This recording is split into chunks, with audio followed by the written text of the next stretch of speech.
program features live coverage of an African safari and may include animal kills and carcasses. Viewer discretion is advised.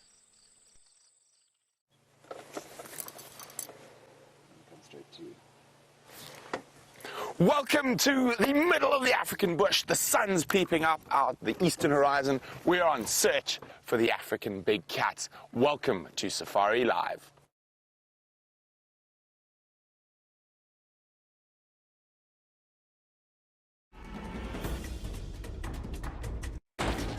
Ready.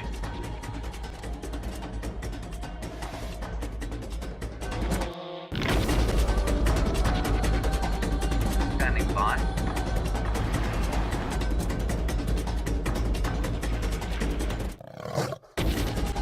5, 4, 3, 2, 1. You are live, you are live.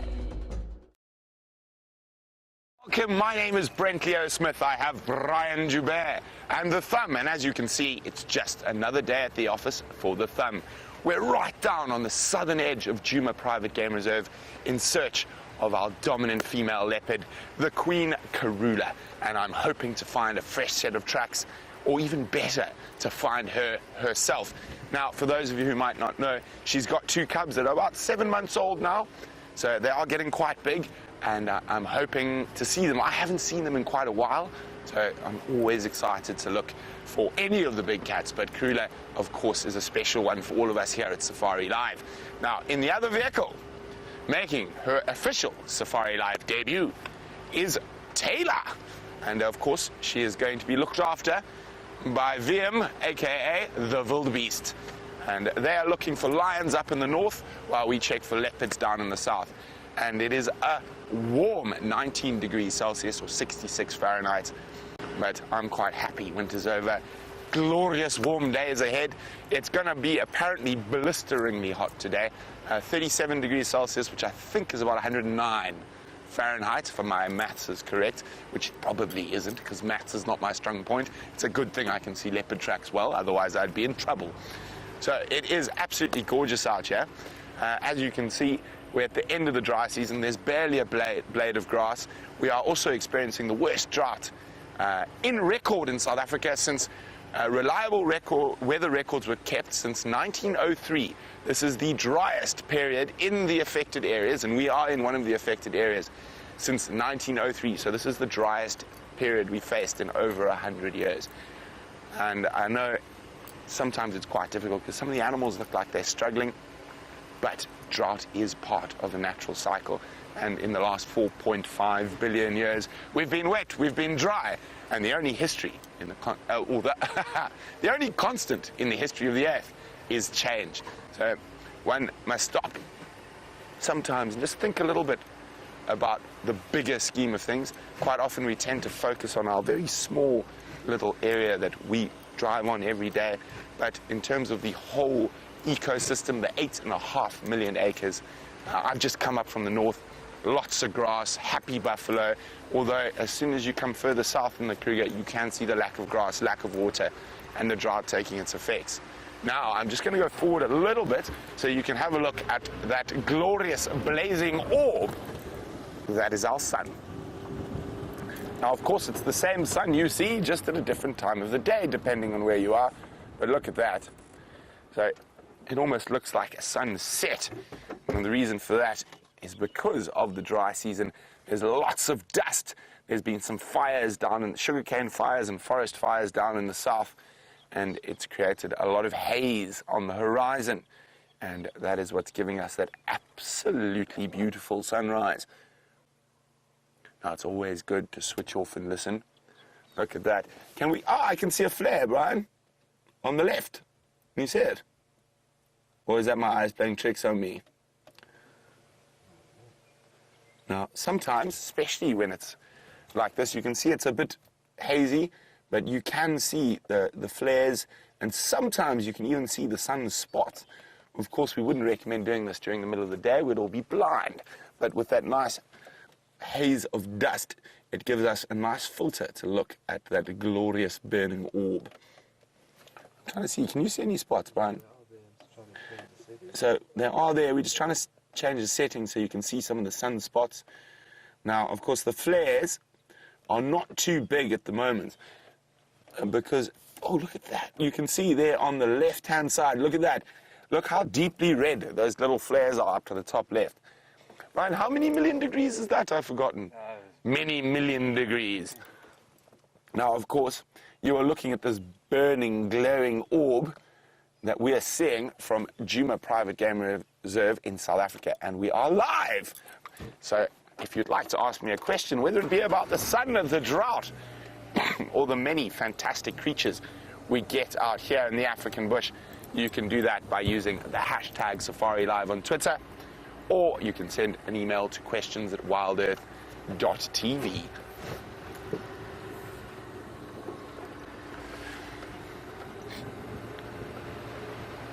Now, as I said, it's Taylor's debut, so let's be nice to her. I'm sure you guys have got lots of questions for her, so let's go and say good morning to Taylor.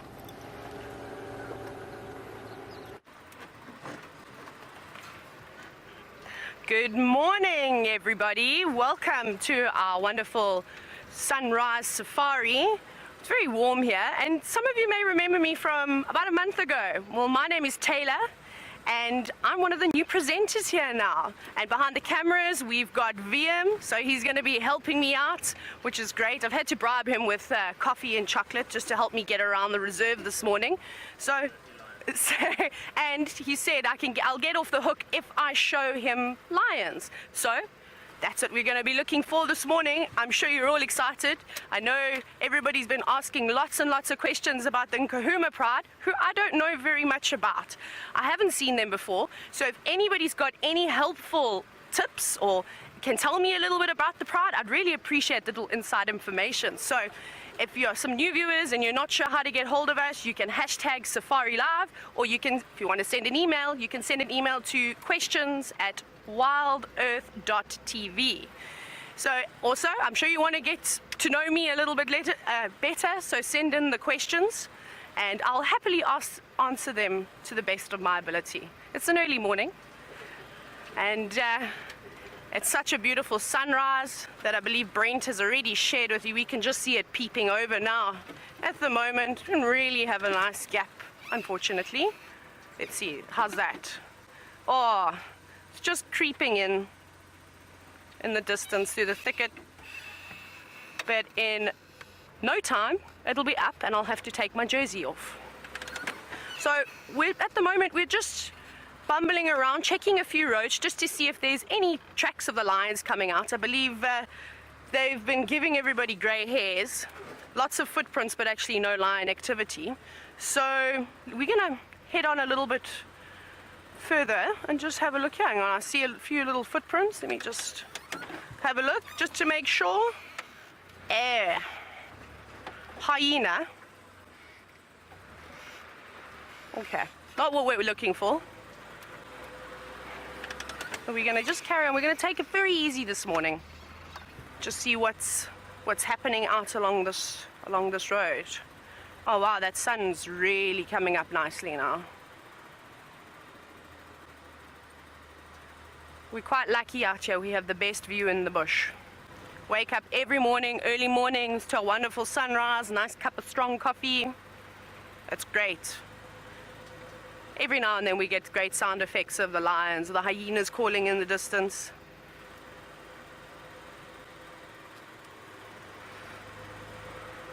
So I think while we're carrying on, having a look for any sign of a cat, a big cat, we're gonna head on over to Steph and see what he's up to this morning. He's on the ground, I believe. So good luck, and I hope you find lots of small little creatures.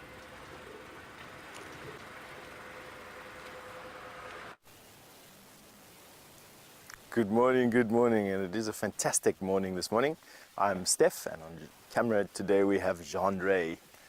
Back in the driving seat, the whole walking team reunited and getting ready to do everything that we do out here, which is exactly what Taylor said.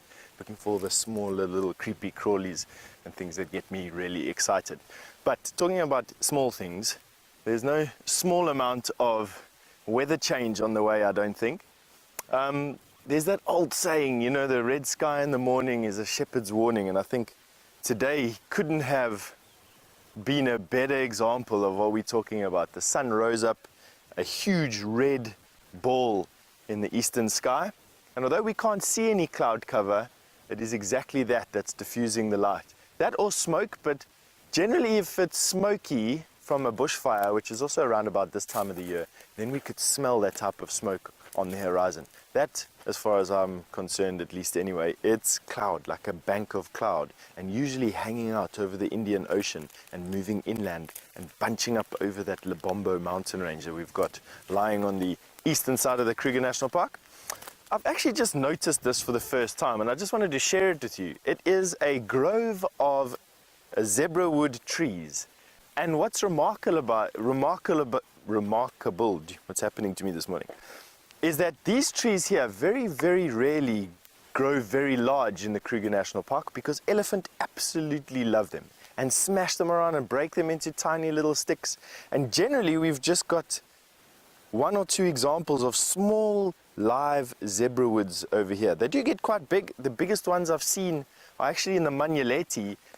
They've got an enclosed, I suppose at some point it was, I don't know what they used it for, but they grew to about this size. But what's significant about this is that they're growing in this little thicket. This is a grove of zebrawood trees. We've got 1, 2, 3, 4, with the largest one being this one that the termite mound is growing around, and they are all still alive. They're not dead, which is fantastic. And on top of quarantine clearings, which I've never really noticed before, to be honest with you. Why I like the zebrawood is that it's an incredibly hard wood. You can see that even though I'm pulling around on this thing, there's not much movement going on. It's one of the densest, second densest woods that we have out here. Beautiful for carving patterns on, and gets its name from this. Its heartwood is black and its cambium layer is white, and you can see that very distinctive striped pattern that comes out there, looking very much like a zebra's coat. Used for wood carving, beautiful inlays. I've heard that they do knife handles out of it. Makes quite nice jewelry box inlays because it gets marbled, the wood, with that black line, or those black inside lines. You can see this here. Let me do that a little bit for you. You can see how beautiful that is. Have a look at that. Shiny, shiny heartwood there. Lovely, eh? All right. And that's my good mornings to you in this lovely, very rare zebrawood grove. And we're going to send you over to Brent, who's got an update for you.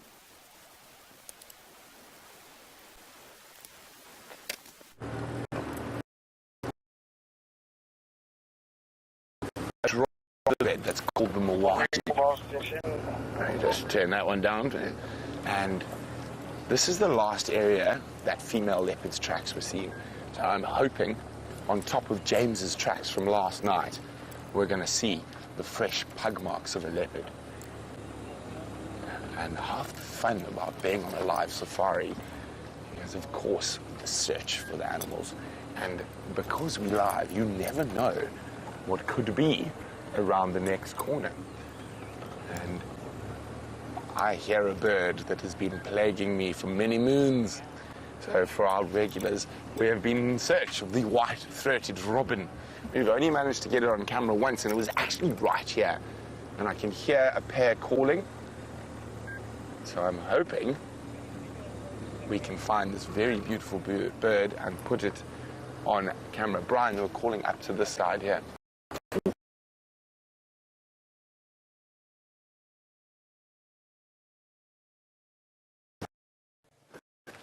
But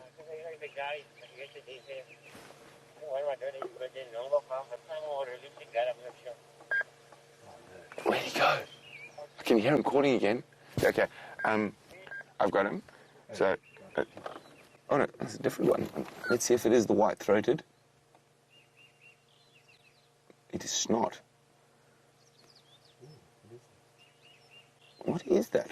It's a very big beak. It's a black-collared barbet. Okay. Let me just see if I can spot that robin again. Can you hear him? Okay, if we come, there's the barbet. Well, let's have a quick look at the black-collared barbet. Still a very beautiful bird, and probably after fruit of the jackalberry in that tree. Now,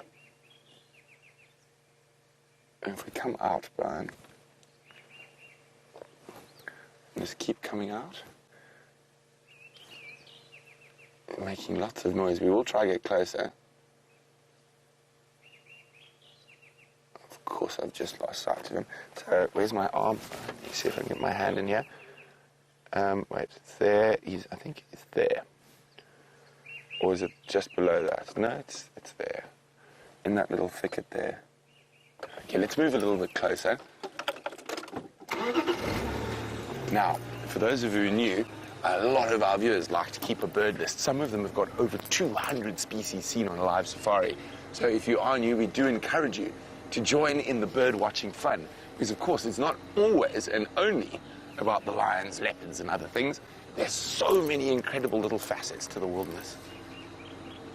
Like the ever irritating, because we can't put it on camera, white-throated robin. Oh, there he goes. Where you? Oh, he's flown away. We tried. We tried. Okay, we might catch him on the next bend of the river.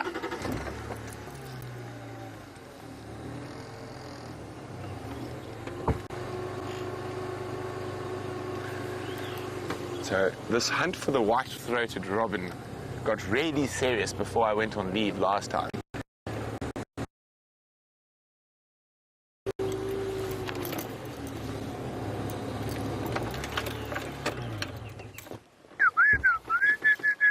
Does he have a call? Sounds like he's in that large knobthorn tree.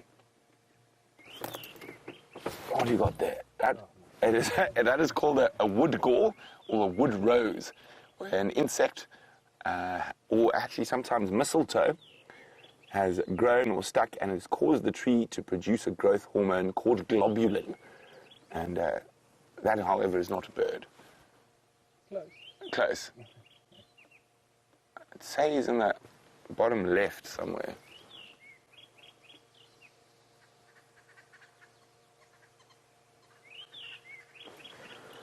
Maybe even a bit further. Okay, I know what to do, Brian. I have a plan.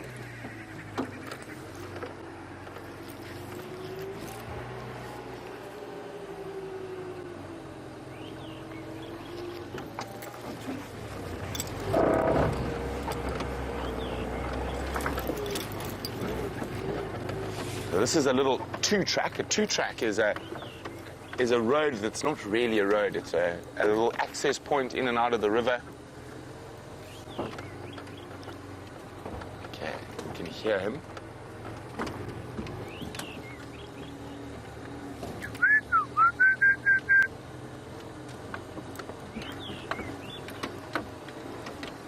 Can you see him, Brian?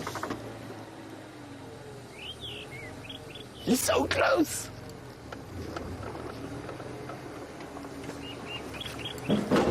Oops. What's that there? Do I need to go back?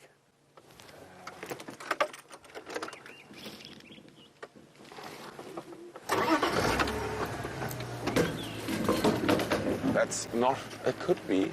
I don't think it's a robin. So, yeah, you got it. Oh, what? That is a Karachani thrush. So, a beautiful bird, not one we see often, but not the one we're looking for. Sounds amazing. So, a slightly different call to the white-throated robin, but a very beautiful call and a very beautiful bird. The robin has gone quiet.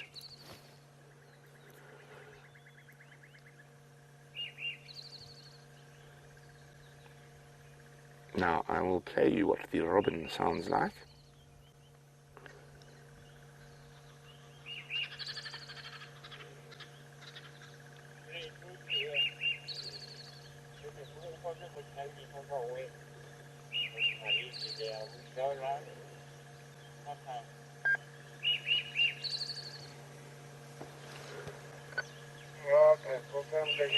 Such a pretty bird. The Karachani thrush. That could be a new bird species for a few of you. Let me know if it is, and let me know what your bird lists are on. And you can do that by emailing me questions@wildebeests.tv or use the hashtag Safarilive on Twitter. The Karachani thrush. And if you're worried about spelling, it's Kurrichane.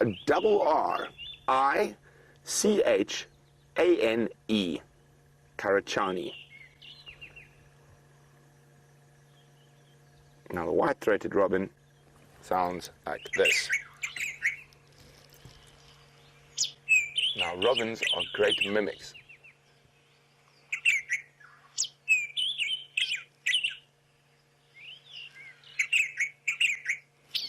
So we're going to keep searching for the mysterious and hard to find white-throated robins of Djuma. While we do that, let's go see how Taylor's search for the lions is going.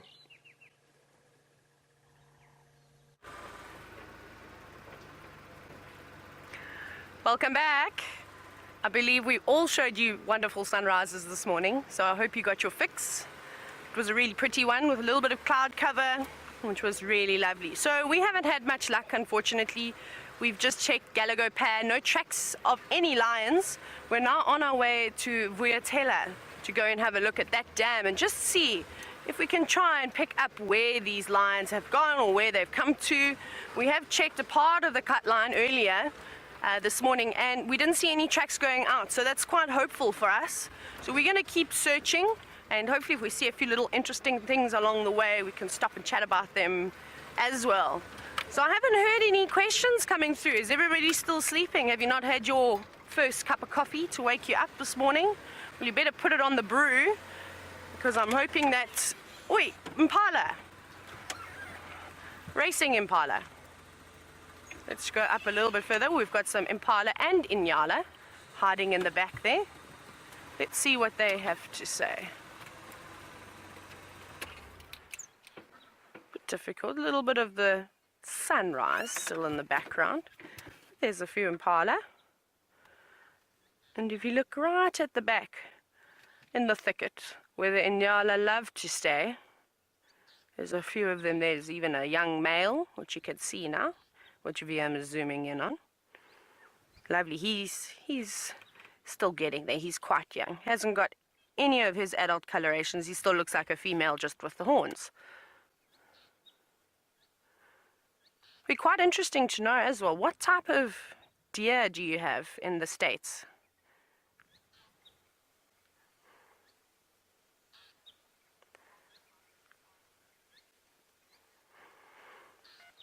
So little birdie just whispered into my ear now. Thank you, Raisa, for the warm welcoming. I hope I live up to the standards of the other wonderful presenters that are here. I've got a lot to learn, and I've got some great mentors, so I'm very, very excited. So thank you so much for that, and thank you so much for all the comments as well over the last few days that you've all been sending to me. It's made me feel at ease, and the butterflies are no longer fluttering. You can just see everybody's sort of in dire straits at the moment, looking for food. You can see that in Nyala, you just trying to find any bit of leaf or even a new grass shoot, which they are known to eat. Sort of looking underneath the logs, looking under unfavorable spots that perhaps some of the other animals may have missed. Oh, we've got a curious one. And I wish we can see. We're going to sit quietly because there's a female coming with a really young fawn, which is about to just pop up on the right. Have a look at this. And she's actually coming straight towards us. Look at that little one at the back.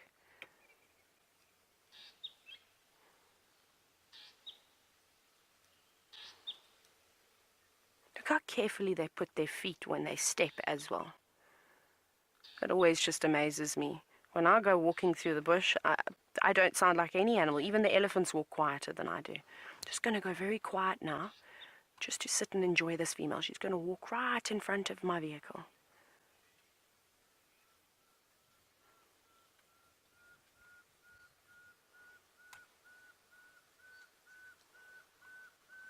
You should also be able to hear a pearl-spotted owlet if you turn the volume up. Hello, Hello, little one. It's okay.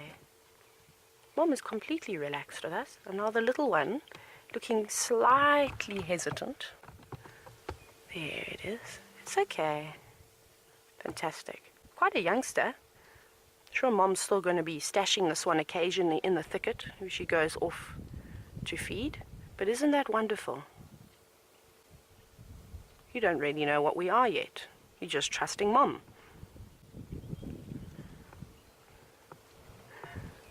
Look at that. Fantastic. Oh, the whole lot of them are now funneling past my vehicle. This is incredible. If any of you have been watching the show long enough or been fortunate to actually go on a safari, you know how uncommon it is to get antelope standing still, let alone to have them filter right through and in front of your vehicle. And so calmly. Here we got an impala who's pretending to be an Inyala.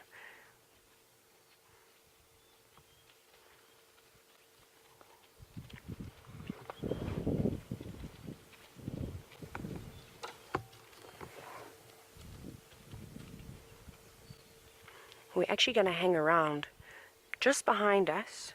We're going to see him. He's on his way. Is a beautiful big male Inyala. There's another youngster in the distance, but I cannot wait for this big boy to come on through. He is quite spectacular.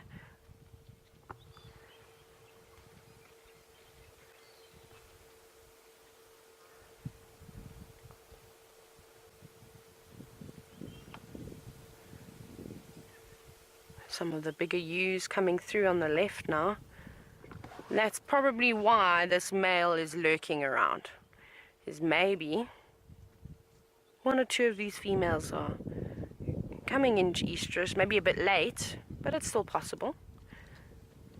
And hopefully he's going to be coming through and just making sure and see if he can possibly mate with any of them. But at the moment he's nibbling. He's coming through slowly. That's the young one that you're looking at now. This really impressive boy. You're going to love him. You can actually see him now feeding. So VM's just going to pan on over. There, we've got a glimpse of him now. He's just munching away. He's not showing too much interest in the girls at the moment. But isn't he lovely?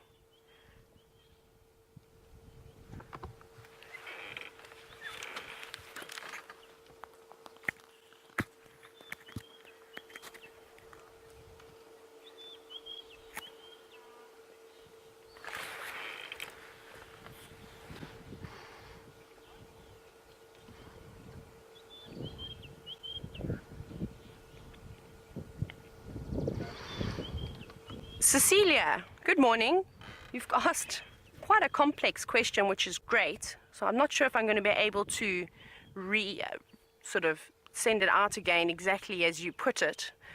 But basically, Cecilia would like to know why, essentially, with all the drought that's going on at the moment, why do the animals have parasites? And surely over time, maybe evolution, they would have built up an immunity or something along those lines to prevent them from getting any parasites. But parasites are actually healthy and normal for animals. Some of them are host specific. So, for instance, I know I can just speak about Impala. We had a few Impala racing through here. They actually say that a healthy Impala should have about 5,000 ticks on it. And I mean, normally you'd think, goodness gracious, they're sucking a lot of blood. How can it function? But it's normal. They've got intestinal parasites. However, I was very fortunate enough while I was at my previous work, we had a hippo die due to the drought. And they did an autopsy on this hippo. And it was amazing. In the area, there was actually a parasite specialist. Can you believe it, that somebody specializes in parasites? Well, I was there, notebook in hand, and he was so interesting. And he was telling us that actually the amount of parasites that they're finding in the animals now during this drought is actually far fewer than what there would be if there was a lot of water around. A lot of them sort of rely on their larval stage, either spawning or evolving in water. So without that water, a lot of them can't survive, especially any of the parasites that are sort of snail forms. I'm sure you've had all the other presenters tell you about African land snails and how they can live in very arid conditions and sort of, I suppose you could say, hibernate for about 2 years until some good rain comes around, and then they can come out again. The same thing happens with these parasites that are snails. They are not active during these dry periods, but predominantly in the rainy season. So in summer, you tend to see more parasites in animals than you do in the winter months. Hopefully that answers your question a little bit, Cecilia, but if it doesn't, let me know and I will try and reword it and have a little think about it. It was a good one. My brain's still a bit sleepy this morning, so you caught me off guard there a little bit. Very cheeky. So yeah, these Inyala have passed us as we've been talking along. I'm going to go back though. I really want you to have a good look at this male Inyala. If he isn't spooked, let's see. Practice my reversing skills. Luckily it's a straight road. It's not spook him. Oh, he's still eating. He doesn't look too bothered at all. It's actually quite interesting. Right. Sorry, I don't have mirrors. I'm not used to driving a vehicle without mirrors. Let me quickly just reverse out of here. Just want to poke my nose like this so you can see. We don't have to go too close. There he goes. That's nice. There he is now. It was quite interesting. We just actually missed him feeding on, well, earlier he was feeding on a silver cluster leaf, and then he moved on to a guarri tree, one in the Euclea family, which is really interesting that these poor animals have now resorted to feeding on these very harsh trees that contain lots and lots and lots of tannins. Watch, you might do it again. See the trees that he's sort of walking under? Those are the trees that he was just eating. And I don't know if you've ever noticed, but when animals feed on trees, they don't usually eat on the trees for a long time. I'm particularly talking about browsers now. So kudu and Inyala, Impala too, giraffe, they sort of only feed for just a few minutes and then they move on to the next tree. I don't know if you've ever seen that before. And a lot of these trees is a chemical defense, and I know it's been spoken about before, but we do have a lot of new viewers here have got tannins as a chemical defense. Now, the guarri trees, my goodness, the whole Euclea family are full of tannins. You don't even need to pull a few leaves off and entice it to secrete these tannins. It automatically makes your mouth dry. The only way I can describe it is if you take one of those leaves and you put them in your mouth, and I do this quite often, I normally do this with my guests, it completely dries it out. It tastes like you're eating a very sour grape, particularly the grape skin, or very bad wine. And this is what's happening with the animals, and too much tannin can actually cause tannin poisoning, which is very harmful for the animals. So you'll see, munch a little bit, try and eat on the leaves while they're sweet, and then move on. But now, in this unfavorable drought that we're having at the moment, the animals are actually having to eat a bit more than what they normally would. So it's very sad for them, but I'm hoping and I'm trying to be optimistic here that we aren't going to get some early rains. We've had this hot weather just spring onto us, and we've had no change between winter and summer. It just went to summer, which is great. So hopefully that means we're going to get a bit of cloud buildup, we're going to get the thunderstorms coming in, and we're going to have some fantastic rain, and then it will solve the problem after a week or so, and we get lovely new grass, and then everything will be happy and it will go back to normal again. But the Inyala and Impala have left us. Let's carry on. We're going to still head to Vuyatela and just check the pan.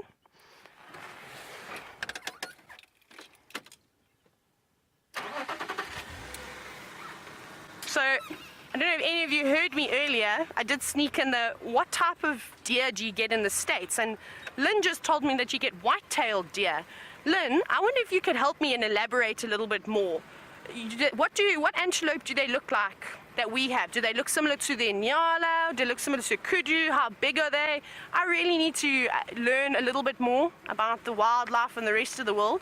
And hopefully we're going to go and visit the States next year sometime. So we're going to go through this little bumpy section. So just hold on. Although viewers at home, you don't have to hold on. VM. Oh, we've got squeaky brakes. There we go, we made it safely. I actually think I remember coming through here on my interview drive, so I've still got to learn the property as we go along over the next few days. Hopefully it won't take me too long. I've had a little bit of practice of learning roads and things in the last few years. Oh wow, we're going to very quickly just have a look in the distance. Actually, that's quite nice. I don't know, VM, if you can see that beautiful congregation of Impala in the distance. Look at all of them over there. Looks like there's quite a few boys. Let me have a look with the binoculars. And girls. A bit of everybody waking up, doing a bit of grooming. Oh, there's a few in Yala. And they seem to be very relaxed. So I am now not optimistic about lions being in this area. Not that that is always a good indication that if there are impala present that there are no animals. I've watched lions walk straight past impala while they were roaring, and impala were maybe 10 meters away, and they didn't care. Their alarm called and they let them know that they knew they were there. And of course, lions having to rely on stealth, they didn't catch them. I think what we're gonna do now is let's head over to Steph and see what he's up to. See if he's got anything interesting for you on the walk. So yeah, please keep me updated with what types of antelope, and Lynn, I'll be waiting to hear from you a little bit later about what a white-tailed deer looks like. I'll see you in a bit, hopefully with some lions.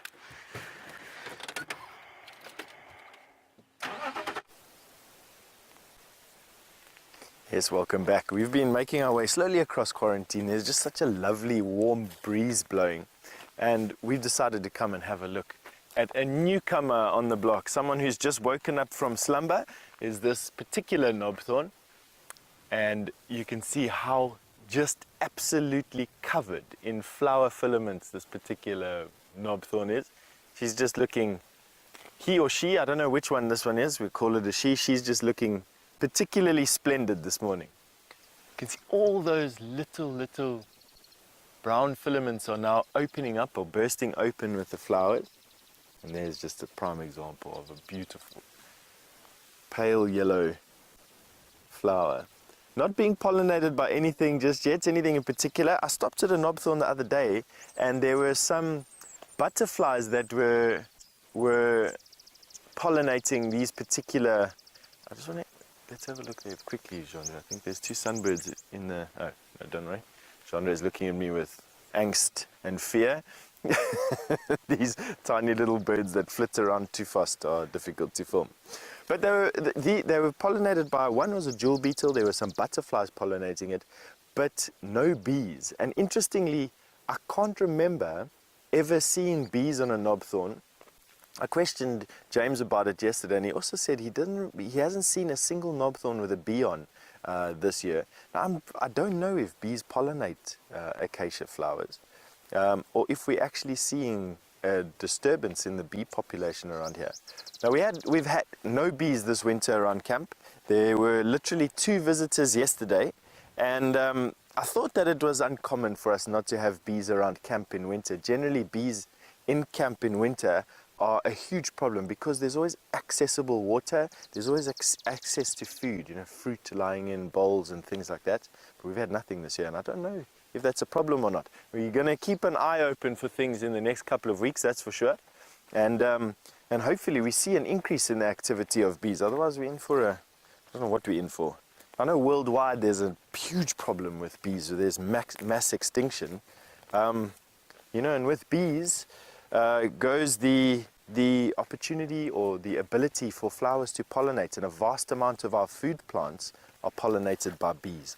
And so it is a bit of a worry for me. But what isn't a worry is how pretty that dove is sitting on top of or pigeon in actual fact, sitting on top of the dead tree there. Just in the sun, we have a green pigeon. And while I didn't have too many things on my mind this morning, I definitely now have a plan. We are going to, after this, walk to the sausage pod in Philemon's Dip.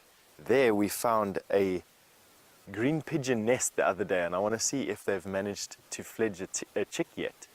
So we are going to head in that direction. That's my plan, after we've had a look at this guy or girl sitting on that lovely stick there. Green pigeons, of course, so lovely this time of the year because of those fantastic colors that they bring into the tops of trees. Generally in summer you just see them flying overhead and making their way from one fig tree to another, in which they're sitting, and they're usually in fig trees in summer. Now we're finding them in the fruiting jackalberries. They're spending a lot of time in those fruiting jackalberries. Let's see if we can get a little bit closer to him. Just to show you their socks. for some or other odd reason, I'm just drawn to green pigeon socks. They are yellow and they are quite fluffy and they extend down the legs of these pigeons. Let's see if we can get it a bit closer.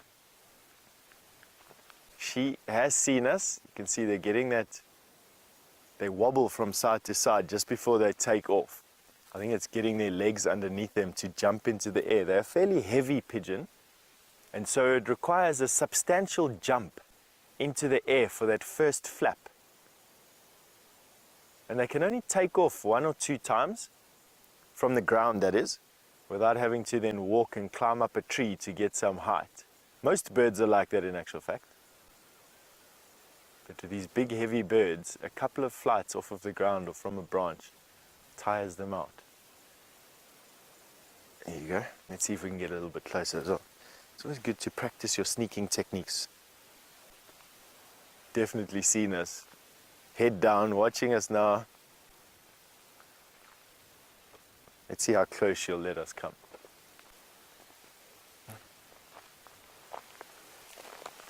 As I was saying, sneaking up on a pigeon on a whatever day of the week it is today, Friday or Saturday. These noteworthy occupations we keep ourselves busy with. So we're going to use this branch of this tree now to hide our approach a little bit. And I think what we'll do is pop out on this side, Mr. Jean-Jay. Let's see if we can see. We're now not going to face her so that she thinks that we are just walking by. And let's see what we can do. There we go. A little bit closer to her now. So direct translation of this particular dove's name from Afrikaans means the parrot dove, or the parrot pigeon. And I think it's just in reference to their fruit-eating capacity, their size, and of course their colors, which you can see starting to come out there so beautifully. That eye in the sun, just a lovely picture. Remember, take some screen grabs.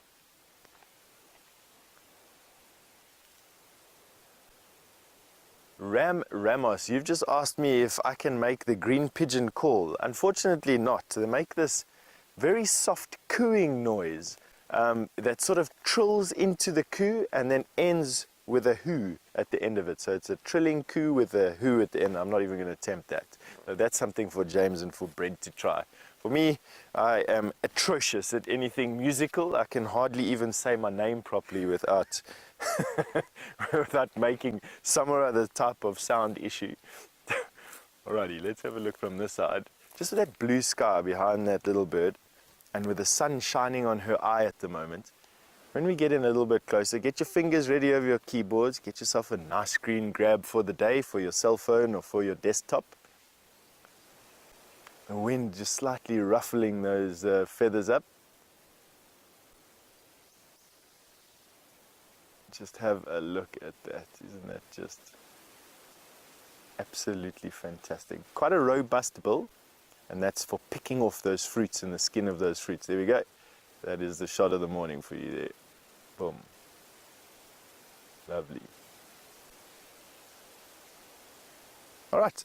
And on that note, and with this done, we're going to meet you at the nest site that we know of for these guys, and we'll see what we can get you on the way there as well. So off you go to Brent for an update.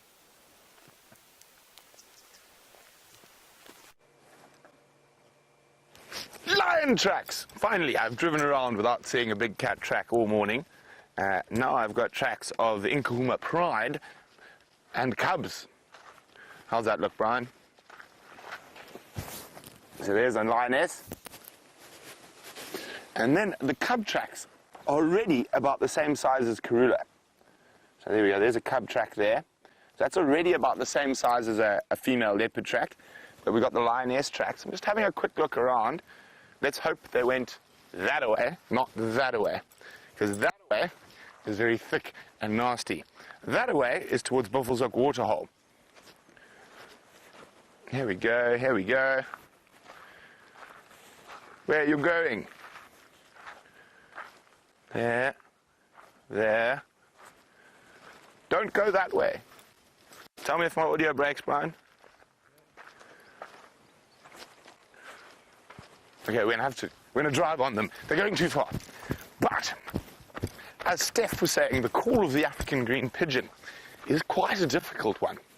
Now, if any of you are James Bond fans like myself, if you ever watched the old Bonds, they're from the 60s, and you always got those wonderful villains like Dr. No, or Goldfinger, and they always have a supercomputer that is doing something dastardly.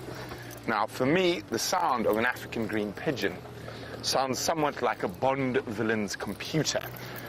I'm trying to think how to make the call.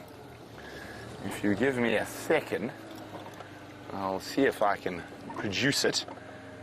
No.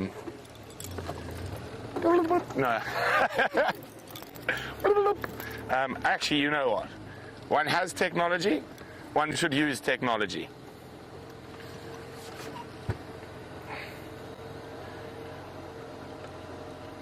Pigeon. Where's the pigeon? There. And there it is. I'm going to put it.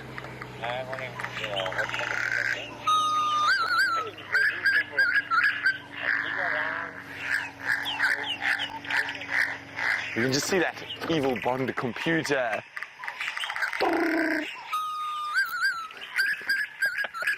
So for me, it always sounds like those old school movies, like Bond, like Dr. No's computer or Gold, like, I don't know. For me, that's what it sounds like.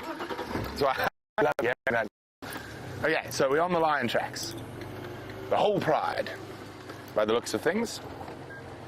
We're just hoping they didn't go in here. So on a bit of hard ground.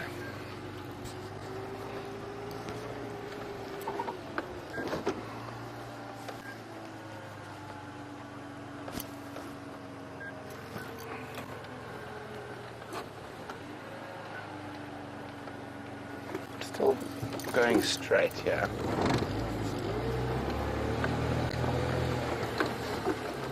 And there's nothing here. Keep a lookout for that side for me there, Brian, if you just even see the hint of a track. Let's have a look on the side here. Okay, so I'm going to jump off the vehicle, try to figure out exactly where these tracks are going. And I'll try not to be a nefarious Bond villain today, but while we do that, let's go over to the biggest land mammal alive.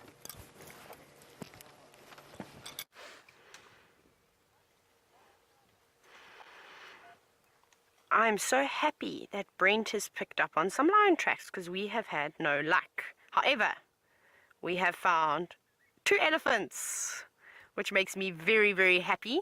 As some of you may know, if you read the blog about me, I absolutely love elephants and I could spend the whole day with the elephants. But we have got 2 lovely elephant bulls that we're watching. They're getting stuck into something. Maybe I should have a look and see what they're munching on. Oh, looks like a knobthorn. Very tasty. Is it a knobthorn? I can't see properly. Looks like it.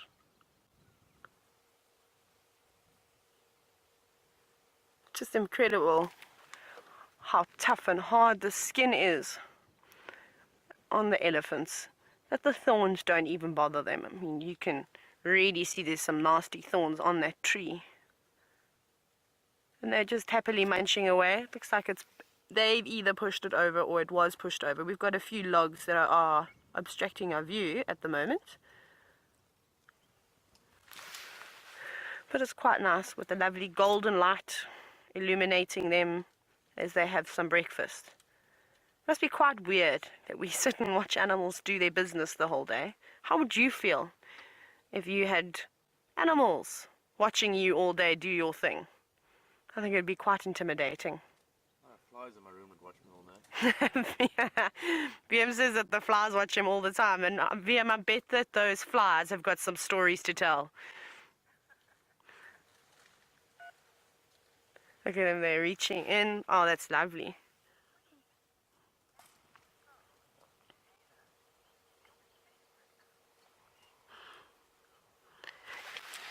Good morning, Yankees girl. So you've just asked me what my favorite animal in the bush is, and we're looking at it. Elephants. I love big breeding herds of elephants. They're possibly my favorite. However, these 2 young bulls will suffice. They are fantastic just to watch them. They're so intelligent, especially when you're watching the herds. It's pretty spectacular how you can almost see human characteristics, I suppose. And this one is now moving into some thicker vegetation. Hopefully he's going to pop out. I'm sure they've eaten quite a bit. Let's try and go forward just a little bit. Maybe we get another little glimpse. We've just got a guarri tree in the way. We're just going to head round, just see if we can't see his head poking out through the other side. Now he's turned the other way. Typical elephants.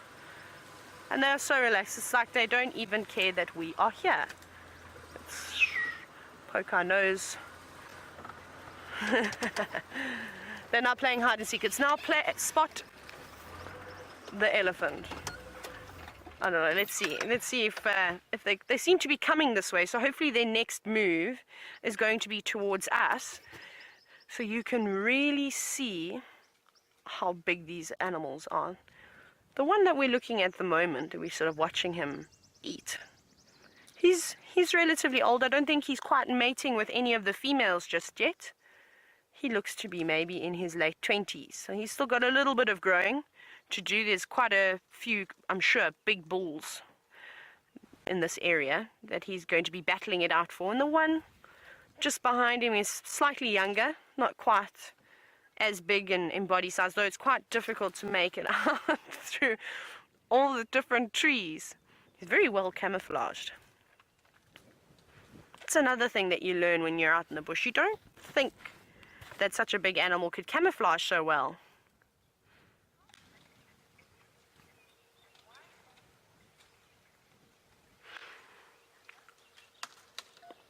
Hello, David. You're a long way from where I am. You're sending us a message from Napa, I believe. So David wants to know how thick an elephant's skin is and why do they need such thick skin. So it varies all over their body, the thickness. So the ears being the thinnest part of skin on an elephant's body, probably only a few mils thick. And then you can see we zoomed in there to where the tusk protrudes. That will be relatively thick skin. So it's anywhere between 1.5 and 2 centimeters, which is quite nice. Not quite as thick as rhinos or as elephants. As rhinos or as hippos, but elephants have got relatively thick skin. Obviously, David, with the vegetation that they're constantly moving through, remember in summer all these trees get leaves, and it becomes very, very dense brush. This is winter, and you can already see that little thicket that these elephants are hiding themselves behind. And some of the trees are armed with fierce weapons in the form of thorns. So for them to be able to move through easily, the skin needs to be quite tough so that the thorns sort of really just scratch them, and probably quite pleasant at some point. And this will then allow them to move through with ease without sort of yelping every time they go through. I think if I had to try and go through that area that the elephants are just standing in, you'd probably hear a few screams coming from me. And I'd come out with lots of blood as well from the damage from all the thorns. So that is why elephants need thick skin. Hopefully, David, that answers your question. And these boys are still just enjoying themselves in the thicket, munching away.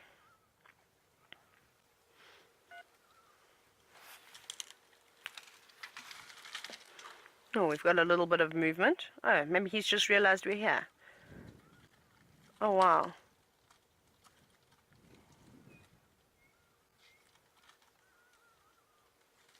So we were talking about tannins earlier, and how animals tend to not feed on the same shrubbery for a long time. However, every animal is slightly different. They've all got different digestive systems. Some are more susceptible to chemicals than others, or poisons. And I'm sure you know this because it's a fairly common fact that elephants don't have the greatest digestive system. So they're possibly able to feed on this tree for quite quite a long period now, and it's not affecting them as if it were an impala or a nyala or kudu eating on it. But they are completely devouring this entire shrub. Oh, picked up a whole branch. You can just see the movement of the branch at the back. And what he's most likely going to do now is he's gone, I've had enough of the leaves, give me some of the bark. And he's popped it in his mouth. And it's quite interesting how he'll corkscrew and twist that entire branch in his mouth. You can see him pulling away at the bark there. And that will actually take out the outer layer of the bark. And he's actually going for the layer just inside that, the cambium layer, which is the layer that nutrients are transported from the roots towards the leaves. So you can imagine it'd be quite juicy. And with there not being too much water around, I'm sure they enjoy that nice little snack.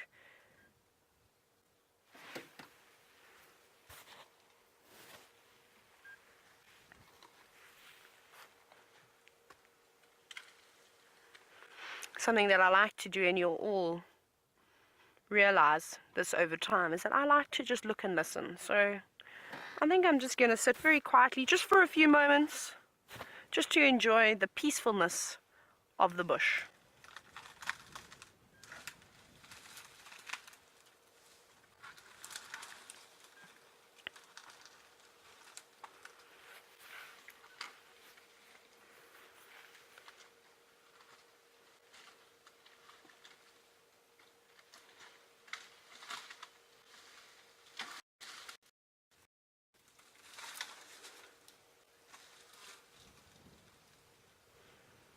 I hope you can hear all the crushing and cracking that I'm able to hear so well with these elephants right next to us. That's quite amazing.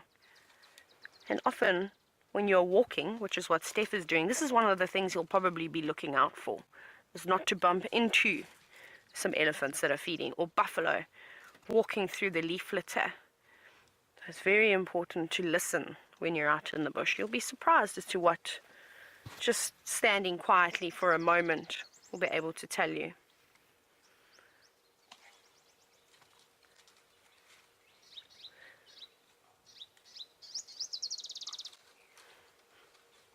Quite nice. You hear all the little birds passing through, which is quite nice as well. Very small ones, little wax bills.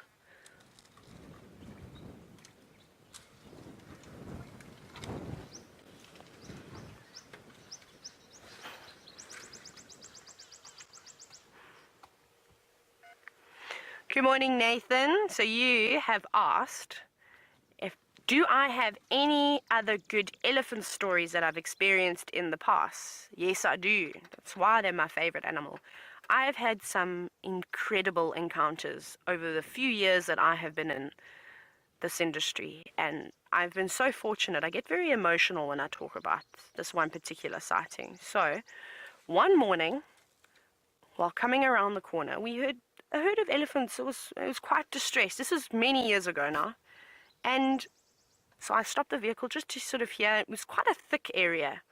And I didn't want to get myself into a situation where I was going to get trapped by the elephants. That's the absolute last thing you want to do when you're in the bush, is be trapped. So I sat and I listened, and I made the decision, okay, let's move in a little bit. So we carried along this windy road. And as we got up ahead, we saw this female elephant. She was standing motionless, and the rest of the herd was sort of just standing in front of her in a semicircle, and they were trumpeting, and their stomachs were rumbling, and it was quite a chorus that we were listening to. But you could see that this female elephant was horribly distressed. It was really sad. And we looked down on the ground, and there laid a young elephant calf who'd just been born, maybe half an hour before we got there, if even that. And it was so sad because this little elephant wasn't moving. And Mom was trying to pick it up. Mom was trying to help it stand up. Mom was trying to do everything she possibly could to help this elephant get up. We sat there for about an hour and a half watching her. And the herd stood around. They started munching. But you could see that they were grieving. They were very stressed. Eventually, this female gave up, and I think she realized that this little one was not going to wake up and take its first steps, let alone take its first drink. So the next thing that she did brought tears to myself and my guests. We just sat there absolutely bawling our eyes out. She then dragged the little elephant to the side of the road, and she proceeded to cover it with sand and leaves as if she was trying to bury it. And she did this for about another 20 minutes, and it was unbelievable. Eventually, the herd moved off. They were in a sort of a valley, so they weren't too far, they were just feeding. And this female, she stayed with the elephant for a few days. Eventually I think she realized that she had to go try and relocate on the rest of the herd, which she did manage to do. So that was a very sad but very touching story, just to watch the emotions of the elephants and how that whole situation played out. That's probably one of my favorite stories. And I've got a few more, so let me know if you enjoyed that one. I'll happily share a few more elephant stories.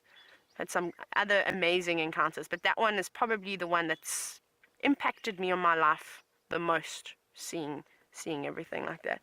But it looks like these elephant boys, they're just munching away.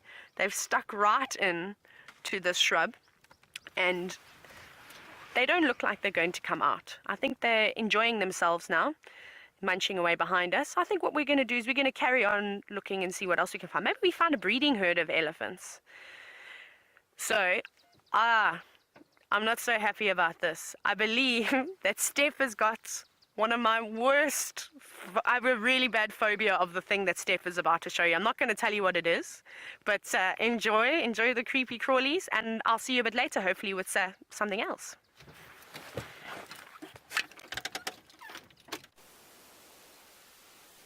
Taylor should never, ever, ever let a bunch of naughty men in a camp know that she is scared of spiders, especially here in the bush, because now it's going to be a never-ending source of amusement to tease her.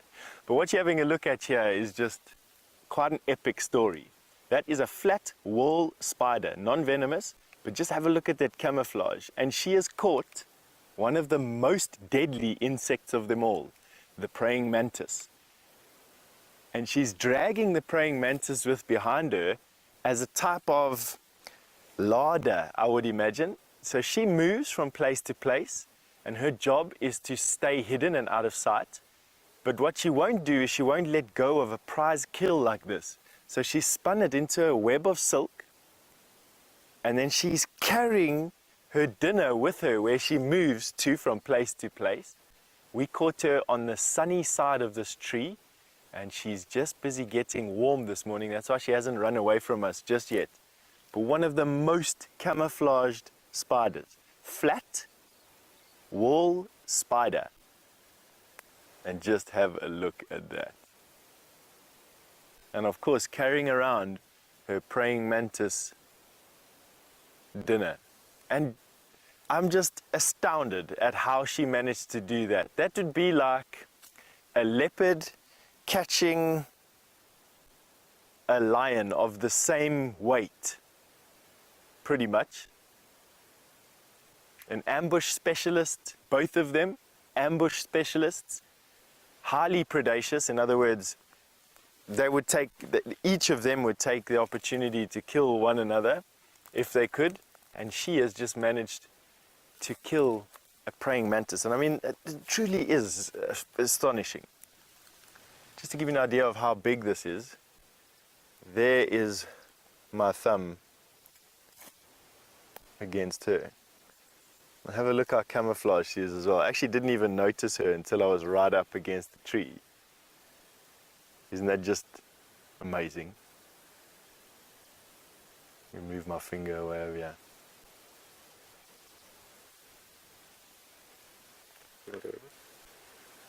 There you can just see that size difference. Okay, we're battling this morning with young Jean. He hasn't had his breakfast. The reason why I actually came and put my face against this particular tree was because this is the sausage pod in Philemon's Dip, and I like giving this sausage pod a hug. He's a lonely sausage pod. He's the only sausage pod that grows in the bush here in Djuma that we can find. Outside of the camp, there are many sausage pods inside Djuma, and I think that is exactly why he is here. But additionally to what we've just shown you, and why we actually came here, was we located that green pigeon's nest. It is above my head now, and it looks like a collection of sticks. We're just going to find it a little bit. It's going to take us a second or two. Jean-Andre is obviously just looking at a big red blob. And there you go. That is a green pigeon's nest, everybody. And it is complete at that. Doesn't look like much, eh? And that's because doves and pigeons tend to make the most useless nests that I have ever come across. It is just literally a collection of sticks and on a platform. They then lay a clutch of eggs on that and then incubate their eggs. And then not many of them hatch. A lot of them actually fall out of the tree in wind. I'm actually going to see if there's anything in there. If I can see anything in there. The parents are not around at the moment.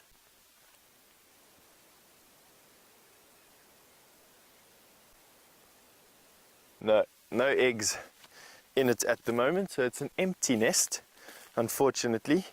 I suppose the question would be is when do they lay their eggs, and how long do they incubate their eggs for, and how long does the baby pigeons sit in this little nest in their little clutch of sticks? That one hasn't been used yet.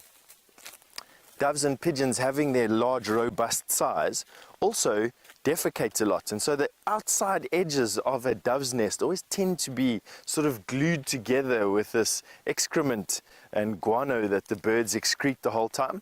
And that one doesn't look like it's been used just yet. Have a look at this lonely sausage pod tree. That's why we walked up there. One is to come and have a look at the green pigeon's nest. The next was to get close up just to get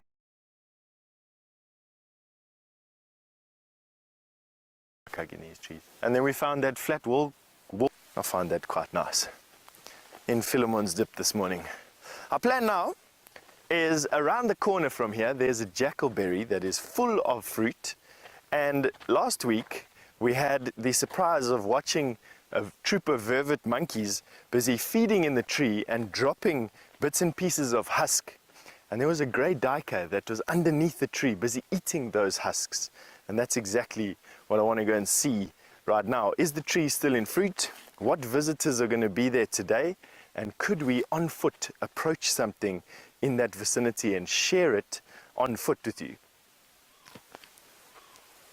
There's an owl busy calling behind me. Lovely morning this morning. Anyway, while we get to our jackalberry tree, we're going to send you over to Brent for an update.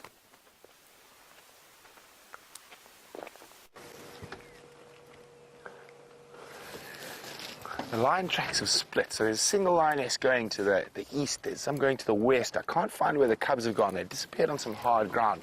So what we're doing is we're heading back towards the last place I had those tracks. Taylor's on her way to give us a hand as well. And I'm really hoping they're not inside this myriad of drainage lines to our east, because that can make life very difficult.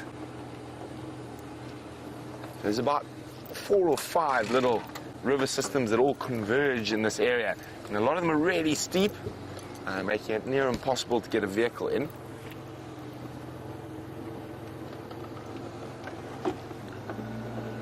So it's a really white, the light. And sometimes it can make spotting things a little bit more difficult. Now, of course, what I'm looking for is the belly of a lion, so that white just to stick out at me, or a slight bit of movement, a flick of the tail, flick of an ear.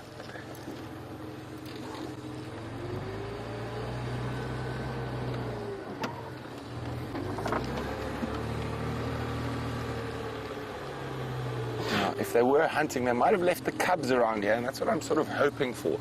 So I'm going very slowly, checking every little spot.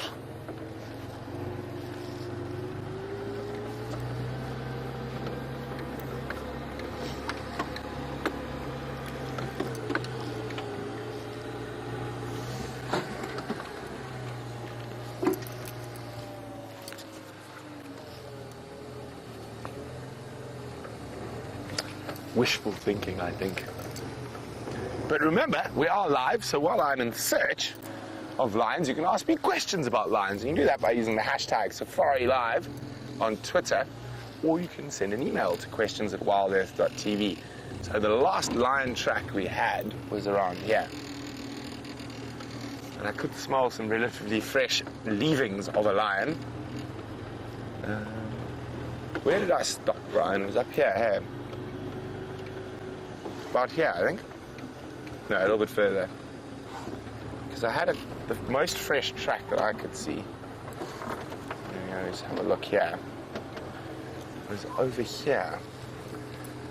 There we go, I can see where I climbed back to the car. Let's have another look at that track.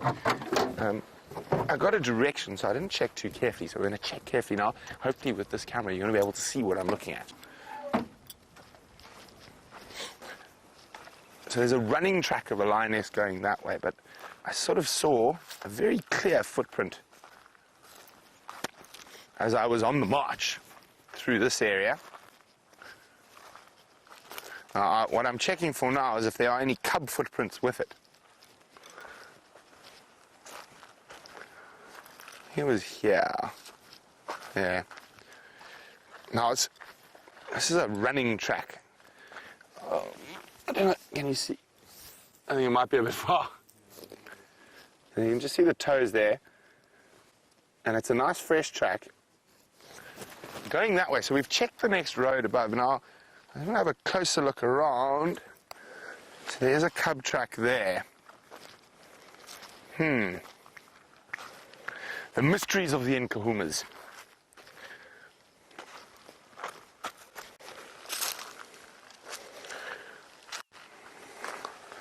Some particularly hard ground around here, which is making it a little bit more difficult. Now, almost what I'm really hoping for is while we stop and walk and look at footprints, but there's only one lioness track, one cub track.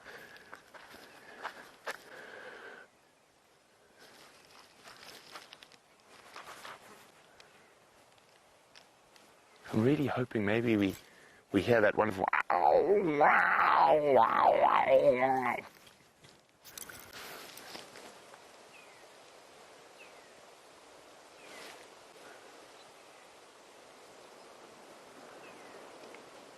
There's quite a strong wind around.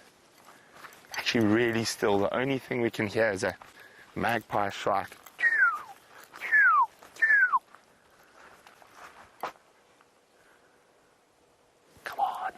Make a noise. Now, as it gets warmer and warmer, the lions are going to be less noisy and less noisy.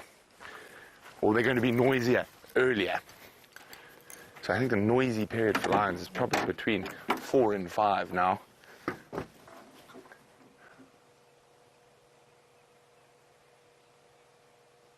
In the distance we can hear a red-crested koran.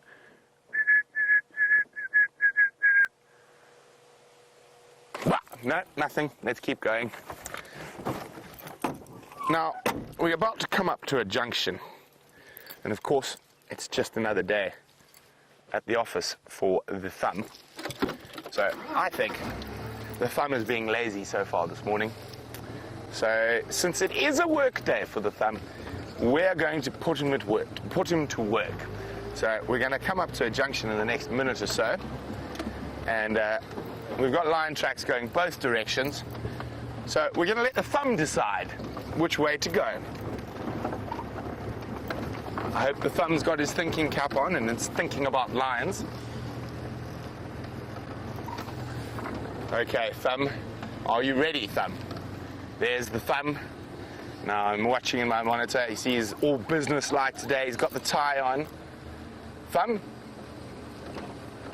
Which way? Let me watch my monitor. Oh, the thumb says to the right. Now, we've actually got a 3-way turn, thumb.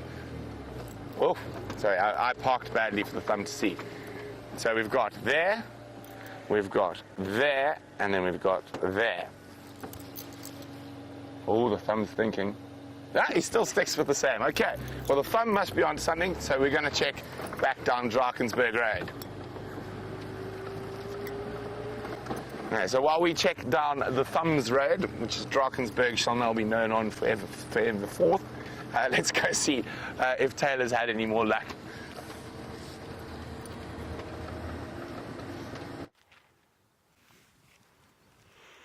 Radio.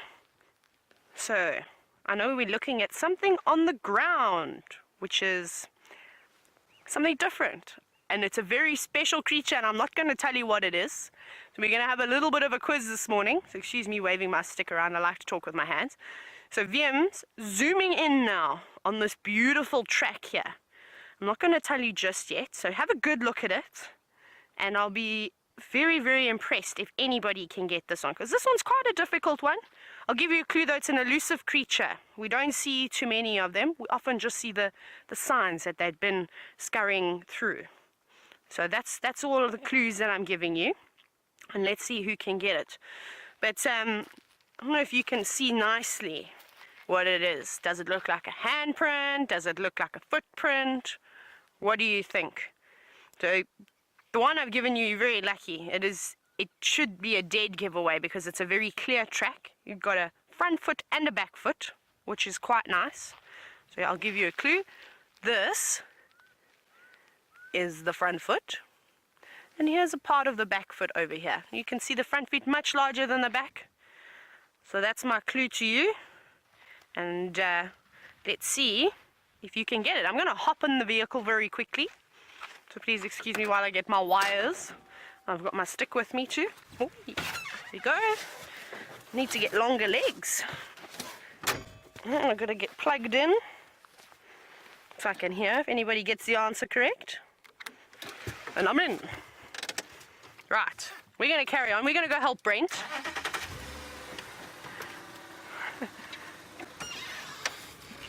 David, it's great. Keep hearing your name popping up. So David's guess already, very impressed with the response. You said pangolin. Unfortunately, it's not a pangolin. So we're narrowing it down of the elusive species. So what else could it be if it's not a pangolin? So I think we're coming up to the area where Brent has been looking. I am just going to double check the cut line again because I cannot tell you how many times cut lines are quite busy roads often. So lots of different vehicles could be driving them and it's so easy to miss a track. Even though I know Brent has got the best eyes, it's always nice for someone to even double or triple check to see if they can't maybe spot a track. Okay. Coming in. Liam has just pointed out while I was too busy talking. Let me just check this side.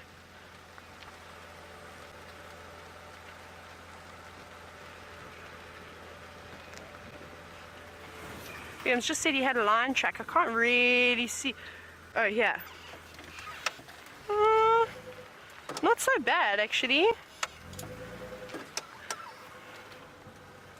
Let me go. Sorry, I'm still working out. Okay. Can you see that? Can you get that one or not really? Okay. So we've got a male lion track, it looks like it, coming in, which is good, but sort of going a little bit more west. So maybe we're going to go and find a little road that just links up here. I'm still learning the property. So it's interesting. Don't quite know the names of the roads, but it's very thick in here, and this area behind us is full of drainage lines, which would make a perfect shady spot for a group of lions to sleep. It's also a bit breezy here on Djuma, and which is not ideal. A lot of the animals don't really enjoy the wind so much as it affects their hearing and their sense of smell quite a bit, which they rely on heavily. So possibly, this is from last night, and this male has maybe come in and gone and had a little snooze on one of these drainage lines. We're going to do a few loops around and just have a look and see if we can pick up anything else. It's hard to tell exactly how fresh these tracks are because it is a busy road. There is a lot of sand and things that have been kicked up by the various vehicles, but it looks a little bit promising. So let's carry on. I'm going to let Brent know as well at some point.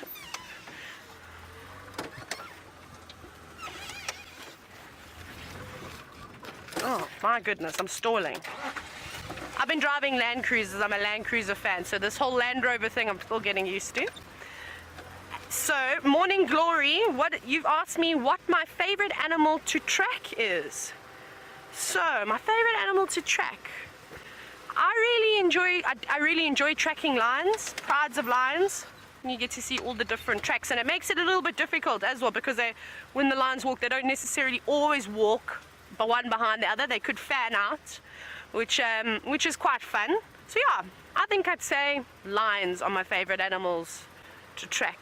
So we're gonna probably just try and find a little road that links back into here and go back around to see if we can pick up anything on this male lion that's possibly come in.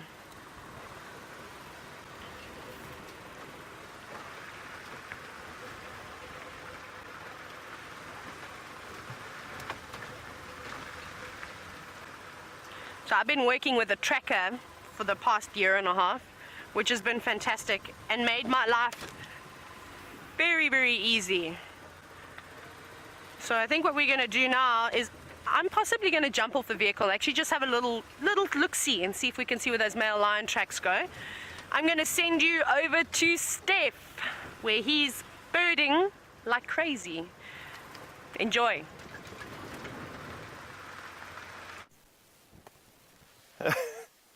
We are birding like crazy. Thank you very much, Taylor.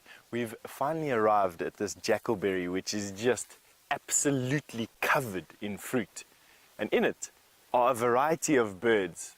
Of note, though, are a pair of green pigeon that are having a bit of a fight with one another. And we're going to try and see if we can show it to you. Bear with us. Here comes more green pigeon rocketing in. So now there's a total of 4 or 5 of them in this tree.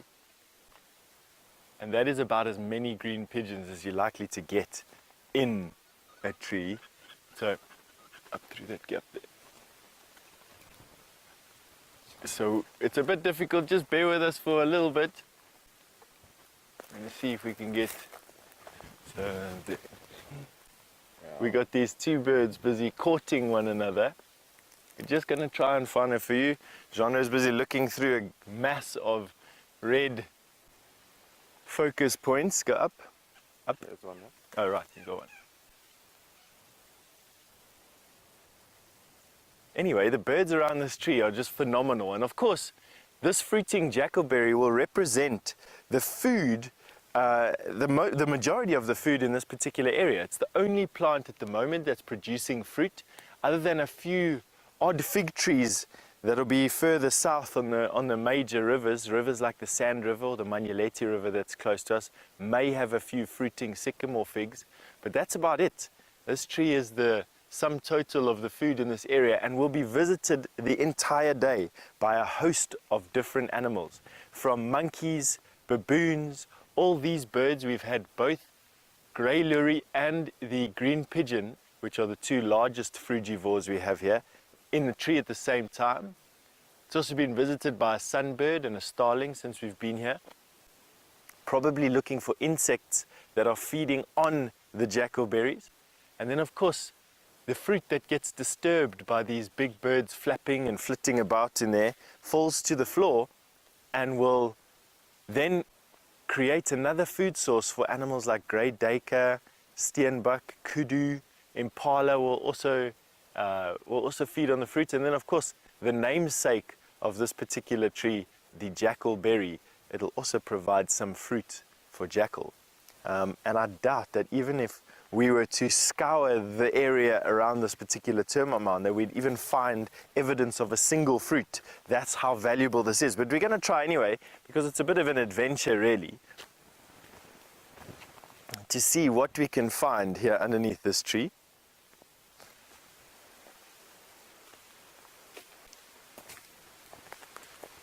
So Terry, all the way from Oklahoma, good morning Terry. You wanted to know, if nothing fruits in winter, what do the monkeys and the birds eat then? The nice thing to tell you, Terry, is that Mother Nature is such a fantastic thing, and although dormant, there's always something to eat in the bush. So fig trees do not have a season. You'll find that fig trees will fruit throughout the year and provide the frugivores, or the animals that rely on fruit, with their food source and their necessary food source for the entire dry season or winter.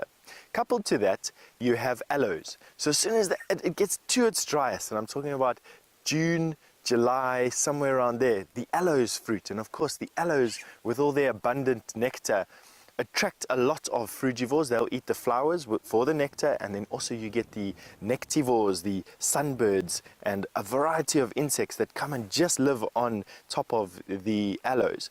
Then you get your euphorbias flowering. Now, euphorbias don't occur a lot here, but you do get a lot of euphorbias. And then after that, you'll start to get the knobthorns, the flowers we looked at earlier this morning, these jackalberries, and from the jackalberries, life just flourishes. From here we get knobthorns and shambok pods and I'm trying to think of the tree wisterias, and all of that. From there to tambuetis, everything starts now. So these trees literally represent the last little bit of food that's around before the spring abundance happens. And because of that, literally this tree is almost de-leafed with the amount of jackalberries that are on it. Just have a look. I'm sure Jean will be able to focus through here just now. Above my head here, there's this awesome collection of fruit. I don't enjoy it too much, to be honest with you. The fruit has got this sort of very stringy, bready taste to it with lots of fibers inside it. So for me, not such a fantastic fruit to eat, although we can quite happily eat it. It also ferments incredibly well and makes a nice beer. I've never tasted it before, I'm just told that it makes a nice beer. And of course, distilling it in a type of moonshine is also possible. And I'm told by Herbert quite fondly that as little boys, they used to make this distillation of spirits out here, hide it away from their moms and dads, and then when they were herding their cattle and sheep through the forest, they used to celebrate life from time to time. All right, let's see, here's a remnant of one of these husks. So just looking around the base of the tree here, this is what's left of a jackalberry that's been dehusked basically. So you can see that the fruit was taken out of the shell, and then the shell was actually not eaten either. Now this would have been crunched through probably by a duiker or by a monkey. Monkeys peel off portions of the fruit. The messy feeders, and they need to be messy feeders, they have the ability and the agility to climb into the top boughs of a tree, and by being messy feeders, they drop a lot of fruit on the floor that they don't eat, and bits and pieces of fruit. They almost glut, and as they're glutting, they're raining down food onto the forest floor below us, and that's where all the other little animals come and get their sustenance from. Things like duiker in particular, bushbuck, nyala, kudu, impala, to a degree steenbuck, although I don't see many steenbuck underneath termite mounds like us, but they definitely will visit. What else? Of course, the jackalberry. So this tree, very, very, very important, and I'm glad that this one is so healthy. No elephant damage, growing quite well on this termite mound. The termite mound itself providing masses of nutrients for this particular tree. Obviously, those nutrients are translated into its, or transferred into its fruit, and of course everything that lives on that fruit then benefits greatly. So this fantastic, massive jackalberry tree. Good morning. All right, so what we're going to do is now we are going to go to another of my favorite tree, and possibly my favorite individual tree on Djuma is a massive weeping boerbean about a mile from here. And while we get there, we're going to send you off to Taylor and to Brent, who are searching for those big cats, and I'm holding thumbs that you find some today.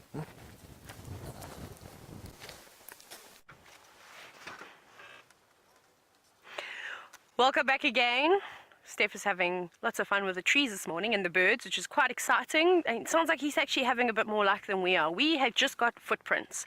So we had a track, or tree tracks coming through from the north, coming down sort of in a southwesterly direction. It looked like a male lion track. It's quite difficult to establish how fresh those tracks are, just because I know it's a very busy road, and it could have been many vehicles that could have either put a lot of dust on the track and maybe hiding how fresh the track is, or it could be an older track because the sand is quite soft as well. So we're just checking on a fire break just to see if we can't pick up anything that's crossing in front of us. So we're taking a very, very slow bumble through here. Lots of little drainage lines coming through here once again.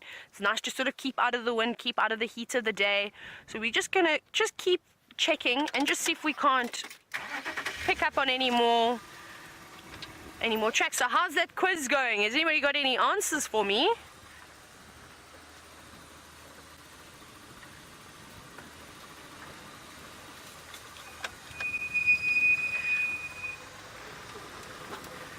So we've got 2 more guesses. So Honey guessing honey badger and Ellie guessing porcupine.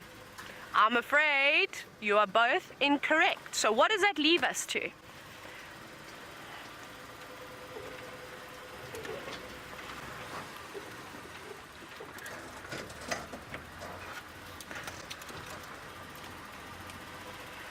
Congratulations, Nemo, Liz, Raisa, and everybody else who got the answer correct. Aardvark, that's what we were looking at. It looked to be a fairly large aardvark too. I presume it was a male. He had massive tracks, and I don't know if you know this, but an aardvark can get up to about 60 kilograms. It's huge, really massive. We've just changing around here. We're gonna head down this one. We haven't seen anything crossing over, but I know lions tend to jump over roads. I'm telling you, they do that. They like to give us presenters and guides a hard time when trying to track the animals. So I'm pretty sure they either do that or they wipe their footprints out as they walk around. So we haven't seen anything coming over, which is making me feel like that track is maybe a little bit older than what I initially thought, which is not a problem. It's always good just to recheck and do loops, because you never know, maybe an animal that was sleeping in a drainage line decides to come out now and move to a new spot of shade or something along those lines. So it's always good. I've driven roads many, many, many times where I've done it 3 or 4 times, and on the 4th time, voila, a lion, or whichever animal it may have been that I was looking for. We're going to just take a little bumble around here. I'm going to be making VM lots of coffee. Milo, he prefers Milo, for helping me out today. He's been fantastic. A little shout out to VM. It's quite thick here. Lots of bush willows, lots of wattles, a bit of everything. Just always looking into the distance, always good to scan around. And a trick that I learnt, for those of you who ever have the opportunity to come on safari and you're looking around, so obviously we read books from left to right. So our brain is very used to panning from left to right. So what I like to do is try something different, especially when I'm walking, is do the opposite. Start from the right and look left. And because it's something new, I find that my brain tends to pick up things a lot quicker, which is quite nice. It's just something to think about, something that I picked up from a few mentors.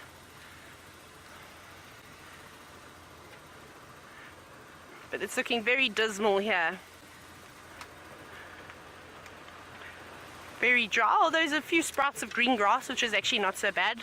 Oh, some wonderful mud wallows, which I'm sure will be filled with animals as the rains hopefully come along. You can see these will be nice. Have a few buffalo in them, or maybe even I'm sure they had a few hippos in them, unfortunately, when the rest of the dams are all drying up. So we're not having too much luck at the moment. I think we're going to carry on, and please keep your fingers crossed back at home. I'd really like to see some cats. I really want to find out what's going on within Kahumas, and I'd really like to see a Birmingham for the first time. I've always only heard of these lions. So like I said as well, if you've got any useful information that I can use, please send them in. You can either hashtag Safarilive or questions@wildearth.tv. And for now, I'm going to love you and leave you for a little bit. Let's see if Brent has got anything. I know he's been off the vehicle for a little bit, so hopefully he's got a lovely fluffy cat for you. I'll see you later.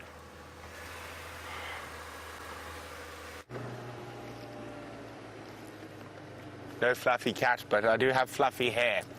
But on the note of fluffy cats, I have very fresh tracks, which is good, which we haven't had for a while. Here we go. Where were they? And the cub tracks. Oh, and Andrew's looking for me, but here they go. Okay, so we've checked around, so I'm pretty sure they're in this block. Let me just tell Andrew to stand by. Stand by, Andrew. I'll be with you in 2. Okay, let's just have a look here. So you see them here, Brian? So there's a cub track.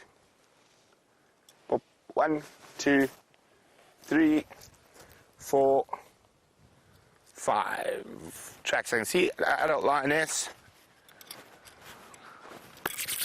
But unfortunately, there are no roads. This is one of those big blocks with no roads. And what do you think, Thumb? Should we check the fire brake? Yeah, I think we should check the fire brake. If we have no luck on the fire brake, I'm going to come back and walk here. But exciting, definitely the freshest tracks we've found all morning. So we've been slowly catching up with the Nkahumas.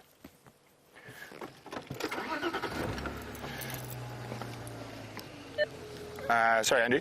I've just found fresh Nkonzo on top of my Mova Nkonzo on Hippo Pools, heading north into the block between Buffelshoek East and Hippo Pools Road. Okay, good. Thanks, Brent. I'm on the Chillicothe line, so what I'll do, I will go to the fire break of Buffelshoek boundary that side and maybe drive south in the block. Copy, yeah, thanks, Andrew, that'll be great. I'm going to turn around and maybe head back towards Buffelshoek Dam. But the tracks, if they come out, they're going to come out on that road to the east of Buffelshoek Dam. From the general direction, I'd guess about halfway between the fire break and the dam itself. Okay. Okay, so there we go. Sorry, just letting Andrew know. So we were going to go check the fire break, but fortunately for us, finding animals is often teamwork. So Andrew's going to check the fire break for us. I'm going to have a quick gander back towards the waterhole. I think they might be in a little river system I know about, and just in here. So I want to go check back towards the waterhole. If nothing, I'm going to come back here and have a stroll. So those tracks are actually on top of our vehicle tracks from earlier this morning.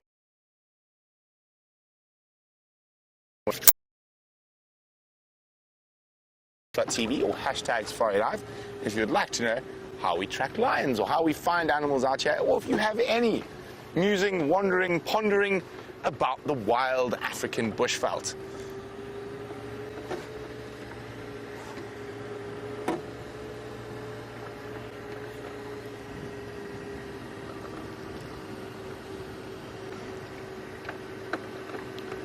I've been waiting for this question all morning since we've been tracking the Nkuhuma prides.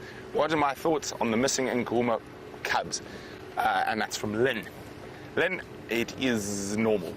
It's what happens. It happens relatively often. Quite often the cubs are found. Quite often they're not.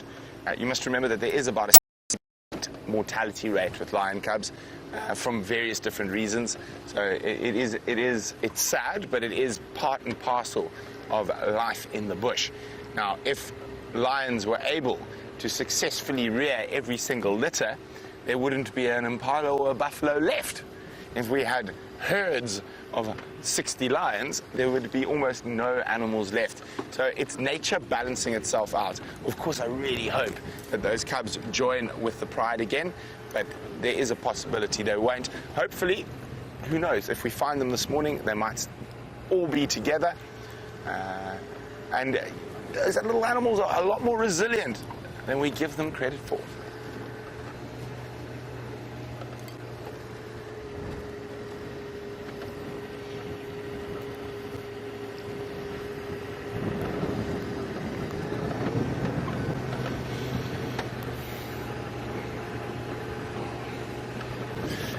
Hi, Sharon in California. Sharon would like to know, if I found the 2 missing cubs, would I intervene and return them to the pride? Well, firstly, Sharon, if I had to try and pick up a little lion cub, I would look like I'd been put through a wood chipper. Literally, I would be in absolute tatters from their claws and teeth. So, firstly, bad idea for my general well-being. Secondly, I wouldn't intervene. I'm a big believer in not intervening. It is a natural system. It is an open system. Certain amount of lion cubs need to die for others to survive, or for the rest of the ecosystem to remain healthy. Now, the only time we intervene is if it is due to man or a man-caused event. And those cubs being lost has got nothing to do with us. Therefore, joining them back with the pride has nothing to do with us either. We are here to observe and watch. Okay, so what we're hoping, so there's lion tracks, we're heading this way, and there's a couple of nice little systems, river systems in here where they might be chilling in the shade. So we'll make sure there are no tracks sneaking across. Now, there are definitely no tracks on the northern boundary. We've checked there. But as I said, those tracks are really fresh. They're on top of our tracks from earlier this morning. So it's possible they actually haven't even got this far yet.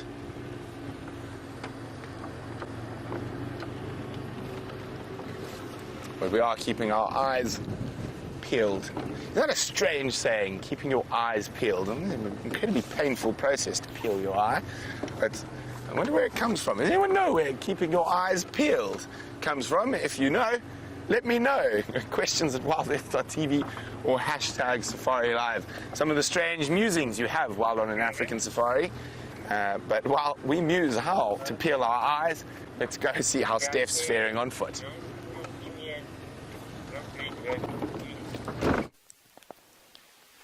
We are faring much better than this kudu. This is a male kudu's skull with horns still intact. It looks ancient. This horn looks like it's been dead here or lying here for at least 2 years, 2 or 3 years. It takes a long time for bone and horn and keratin to be used up in nature, and that's because very little animals can do anything with it. But what it does do is it gives us this remarkable look at some of these animals' anatomy that we don't usually get to see. And for those of you who ask us from time to time what the difference is between an antler and a horn, this allows me to show you exactly that. This is a horn because it's a bony sheath. This is bony core with a keratin sheath. Whereas an antler is just this keratin. An antler grows from a bed. And the bed, in this particular case, if this was an antler, would be on the base of the skull. And very similar to a nail, the horn would grow up from the base of the skull, but always having the blood supply, well, not really the blood supply, but the bone ending sort of on the skull, whereas a horn is completely different. But something that I've remarked on from time to time as well with kudu is that here's the kudu skull, here's its eyeball, its nose was there. Now, I've said from every now and again, at least anyway, that a kudu can see their eye and can see the tip of their horn basically from their eye. So here's the eye socket, here's the eye here. This is where the eyeball would sit, probably sitting out about that much. Now what I'm going to do is I'm going to put the tip of the horn, I'm going to put my eyeball where the tip of the horn is, excuse me, my eyeball where his eye is, and now I've covered it with my hand. Okay, which one's going to work? Let me just shave off some of this stuff quickly. Hold on 1 second for me. Let me just prep my experiment.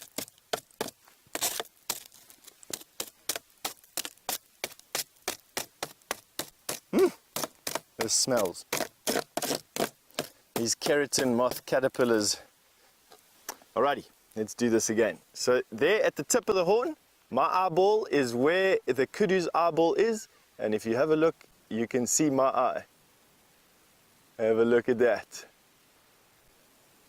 So I can put my eyeball in his eye socket, my little bloodstained eyeball, and there you're looking at my eye from the kudu's eye at the tip of his horn. And why is that important? Well, for one, he can aim with the tip of his horn. That's what he needs to see when he's aiming at an opponent. And two, kudus use their horns to hook vegetation. Let me show you. Take old kudu. So he'll be walking through the bush like this, being able to see the tip of his horn, right? He will then come up to a bush, not be able to reach the bush with his mouth. His mouth would be here, of course, not being able to reach, taking his horn and hooking a branch and bringing that branch down to feed on and be able to see that.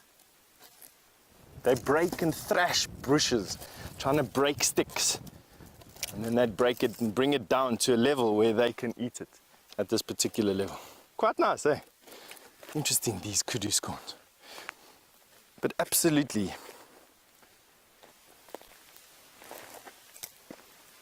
Ah, David, you've remarked, hello David, you've remarked on these holes in these horns. That is from a beetle, a moth caterpillar called a keratin moth. They can eat keratin, one of only two animals out here or organisms out here that can eat keratin. They feed on the keratin as a caterpillar, and then they build these cocoons, these ones here. And inside there, they will then become a moth. They will emerge as a moth and go and find another horn to go and lay their eggs on. So keratin moth, that is what's created, or the caterpillar thereof. Interesting, hey? Nice, all these little secrets that these bones can give to us. I did use his jaw there. Have a look here. When we watch kudu chewing,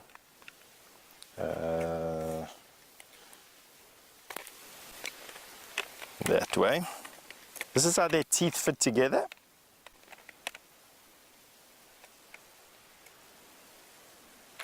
And these teeth, he would chew doing that with his teeth.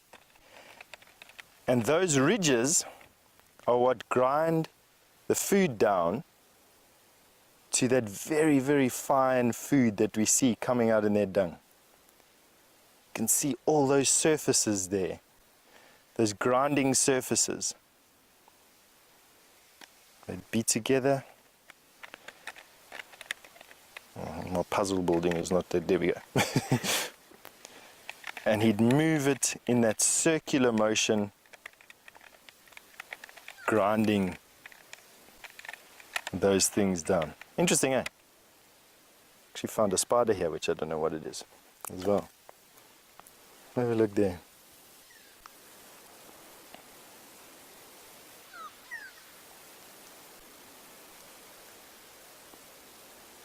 Jerica, good evening all the way. You all the way from New Zealand. Never fails to amaze me how we can actually touch so many people from so far away.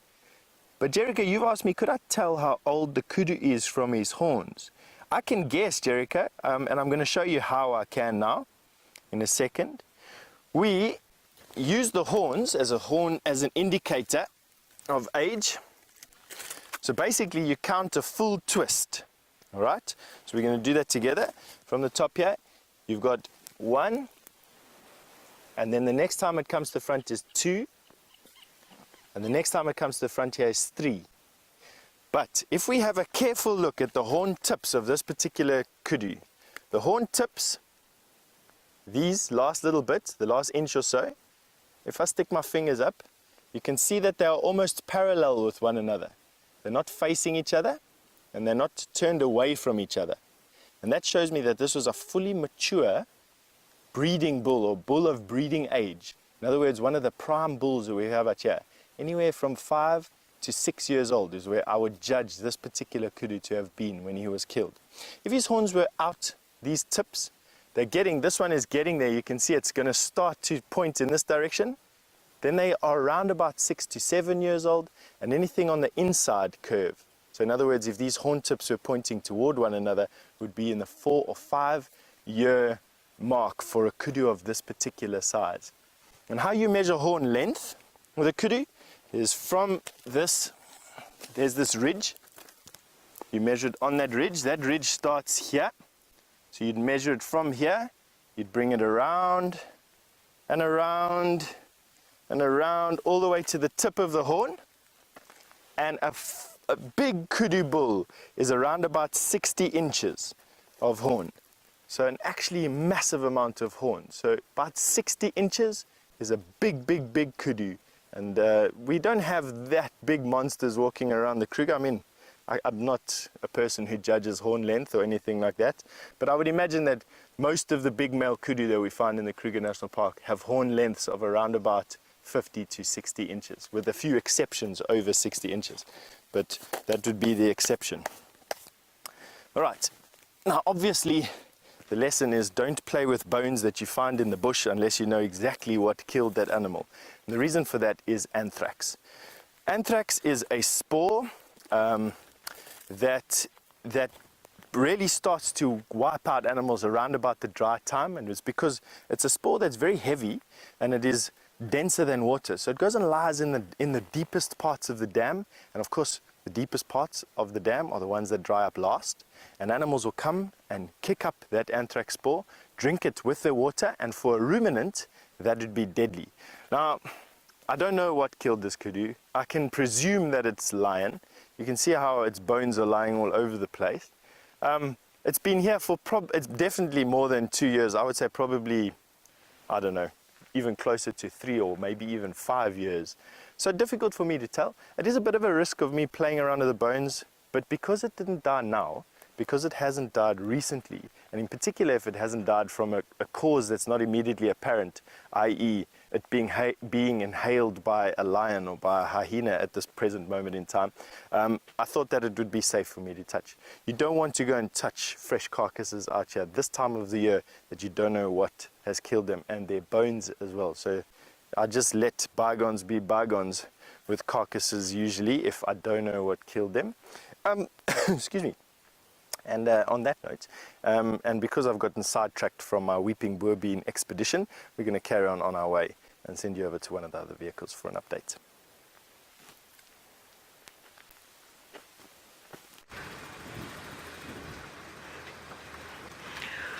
Welcome back, everybody. I too have nothing fluffy for you.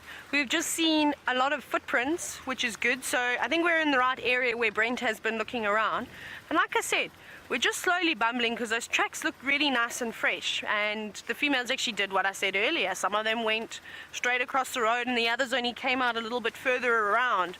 So we're just having a look on the outskirts. It's quite a big block that we've got to the west of us, and it's quite possible that they could just be laying in there. So we're just taking a little bumble, but it's hopefully Brett is hot on the tracks of the lines. He knows exactly where the line.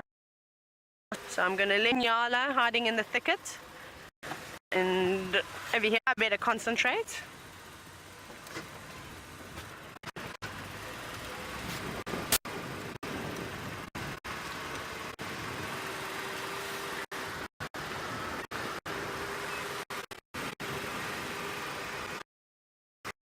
Very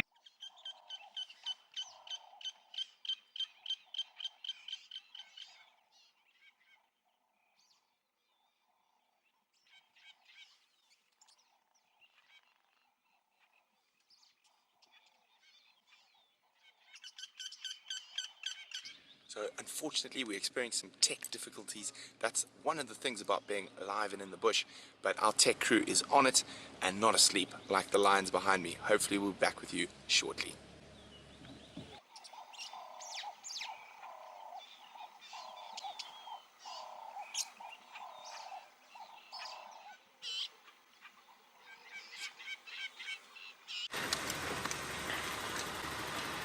We're back. Sorry about that, everybody.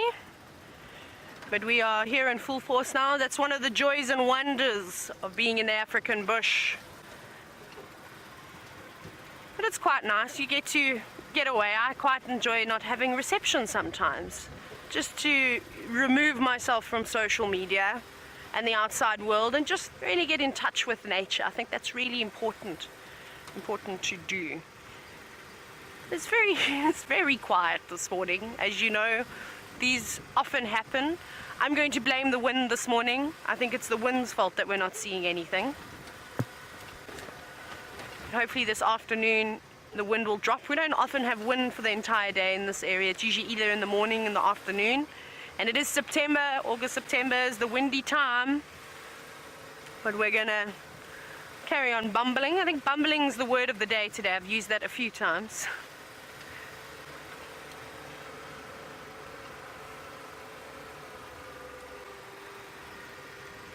Goodness gracious, where are you, little lions?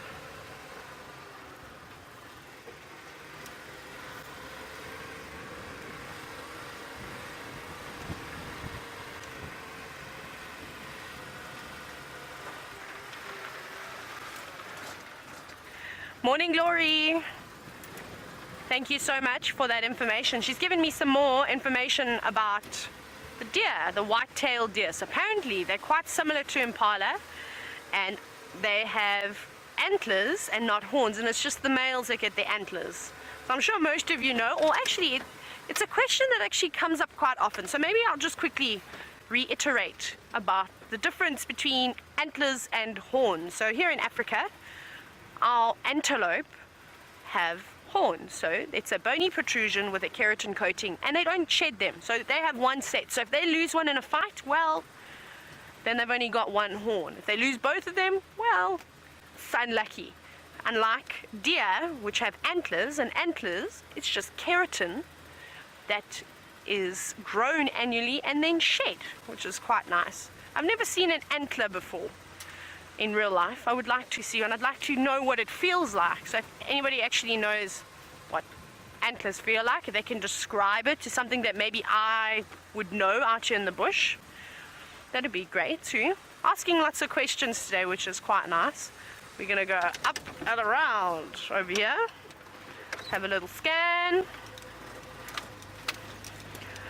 Ah, I remember this place. I remember I saw a hippo in this pan on my interview drive.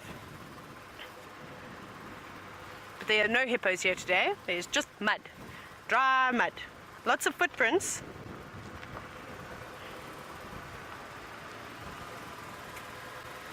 We're gonna keep going. Always just double checking, like I keep saying. Gotta keep searching.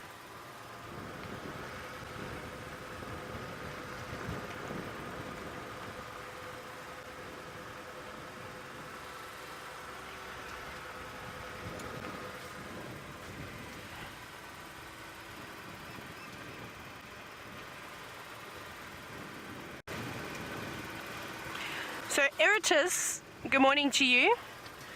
You've just asked me, or you said, and safari is a very expensive holiday, so I really like that, and it's quite interesting. I mean, this is very different to the guiding that I'm used to doing. So, you know, it's hard. I don't know. Like I'm just completely winging it, which is fun. I like being thrown out in the deep end. It makes you learn a lot quicker. Well, I think you learn a lot quicker. So yeah, that's sort of the thing that I'm most excited about, is just being able to talk to people from all over the world, which I'd used to do before, but it was only a small percent. Oh, VM is encouraging me to go straight, and we're on the lion tracks. We're going along this road. Let me see if I can pull over. Can you see them there?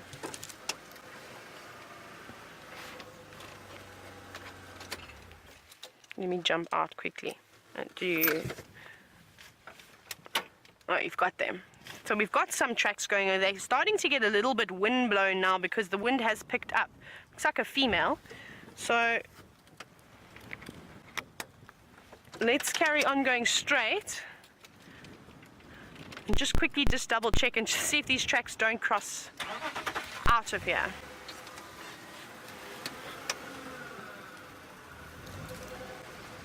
There's a big male track as well.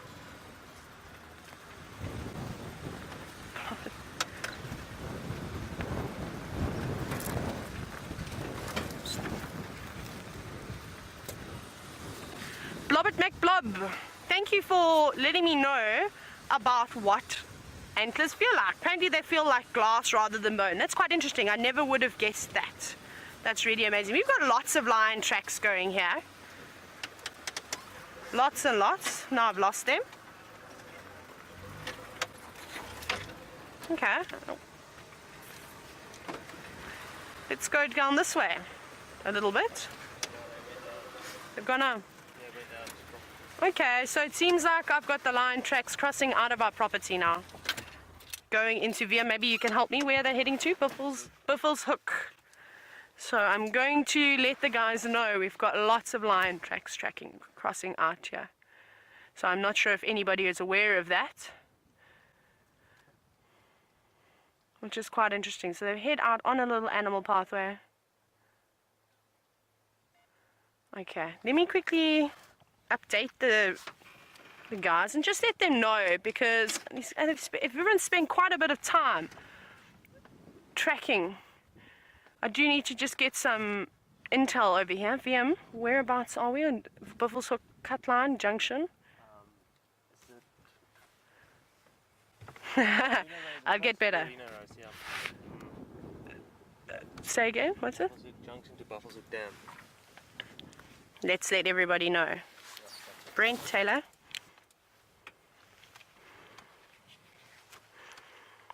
Brent, did you see all this Nkonzo of Ngonyam crossing north?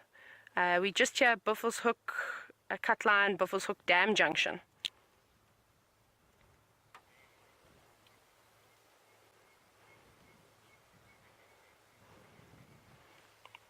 Yeah, AFM, I followed them going north, and it seems like they've crossed out and crossed north over the cut line. Rightio, so that's very sad news for us. Just wanted to let everybody know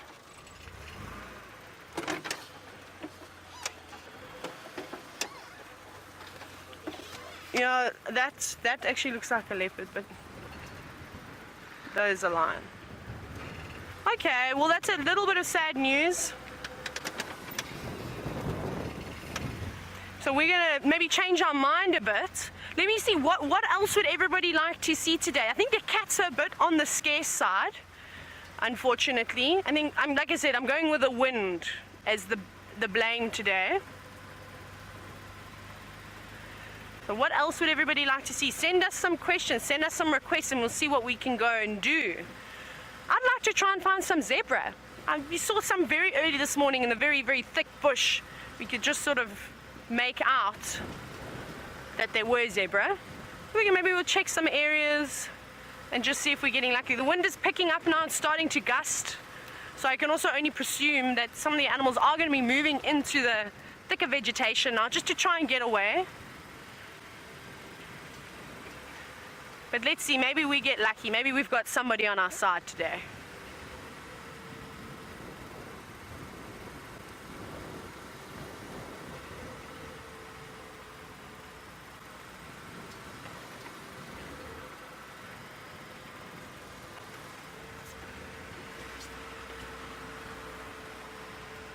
Thanks, Justin, for that comment about antlers. I didn't know that. That was really, really interesting.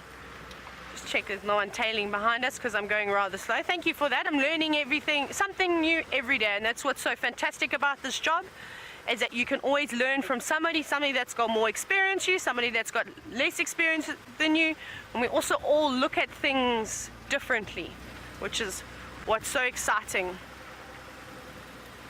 And we're probably going to head a little bit further west along the cut line and then start heading a bit further south and just see what we've got around. Maybe we can go and check some plain areas just to see if the VM's going to help me. He's been a great help this morning trying to navigate around, and then hopefully we'll pick up on some animals.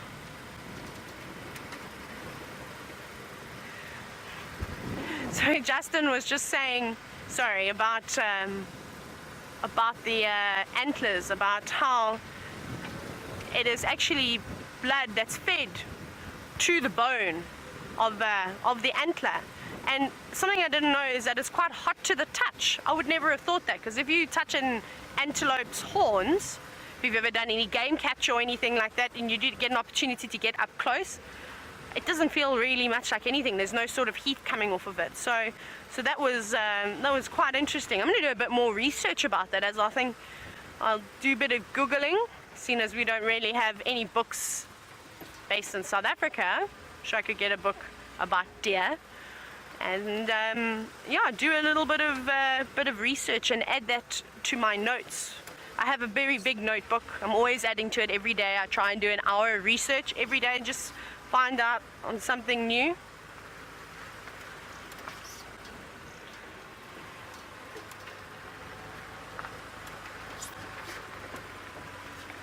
Ah, we have an Impala roadblock. What are you going to do, mister? We've got two gentlemen here and a drongo. So I go creep a little bit forward because they seem to be disappearing.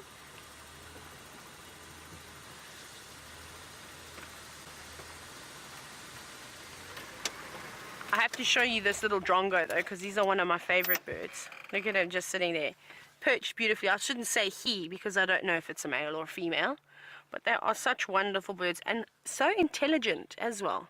They're known for not just mimicking other birds, but other species as well, which is phenomenal. Yeah, looks like the Cubs also everyone went across. Yeah.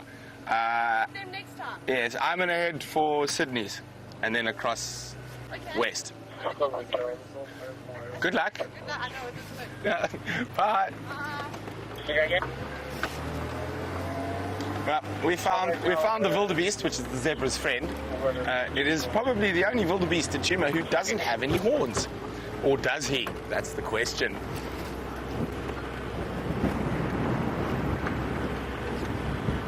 Now it's getting really warm already, even though the wind's howling. I probably guess, what do you think, Brian? 28, 27, 28 degrees Celsius already. Well, I was walking after those lion tracks. I started to get a little bit warm. Discard my layer. Only one little layer today, no multiple layers.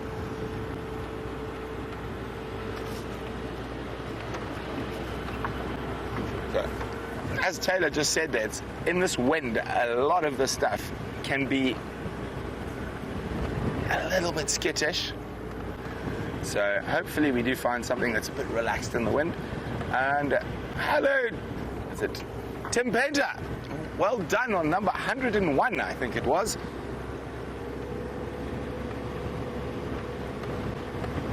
Pin Painter? Sorry, I'm having a bit of problems with my comms there.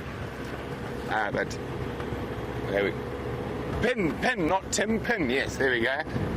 Pin Painter has number 101, the Karachani thrush. Yes, it is not. We see them, but often they are dashing through the sky, quite like Rudolph, but a bit faster, out of sight. So quite nice to catch one calling.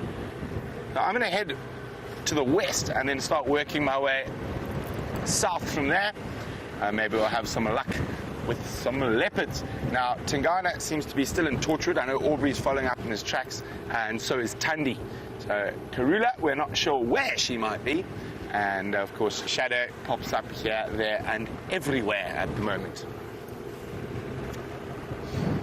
But I would very much like to see Madam Inchila, who apparently made a few appearances while I was away on the Djuma Pan, and Brian and James actually spent some time with her. The tail. There we go, competition for the thumb, Brian. There's a leopard that's called the tail. I don't know, what do you guys think? I keep thinking Brian should do the toe one day. The big toe. The arch nemesis of the thumb. The arch nemesis of the thumb. Will the toe ever make an appearance? Yes. So we'll see. Will the arch nemesis of the thumb, the toe, steal the limelight for a drive? We'll have to wait and see.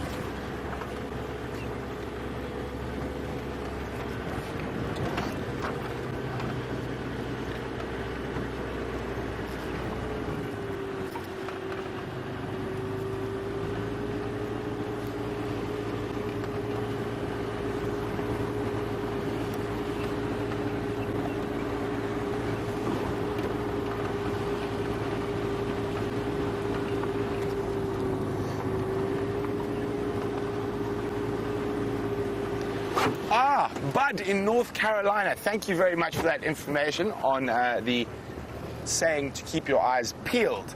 And a lovely long explanation by Bud there, but I'm just going to grab the main part.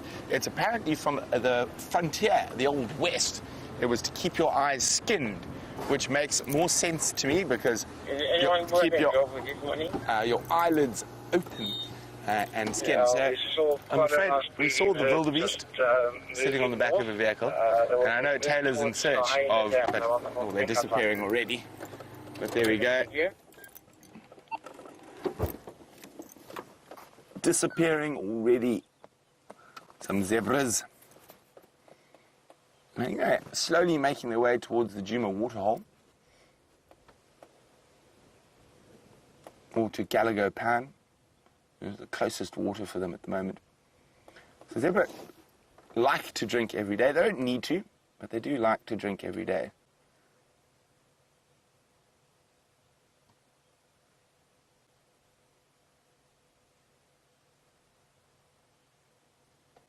Oh, you can see the fly is irritating that one, swishing its tail with venom.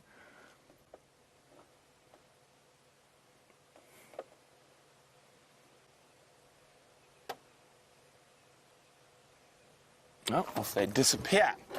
Bud, yes, was it 1837, right? 1837, to keep your eyes skinned. 1833, I do apologize. There we go. Thanks very much for that, Bud. We now know. Yeah, that makes more sense to me, to keep your eyes skinned, to keep the skin off your eyes open, to keep a sharp lookout. To peel one's eyeball, I think, would be quite a painful process. But to keep one skinned will probably be quite painful as well. But it makes more sense to me there. But thanks very much for that, Bud. Really interesting information. So I think we shall keep our eyes skinned rather than peeled today for any interesting creatures out here.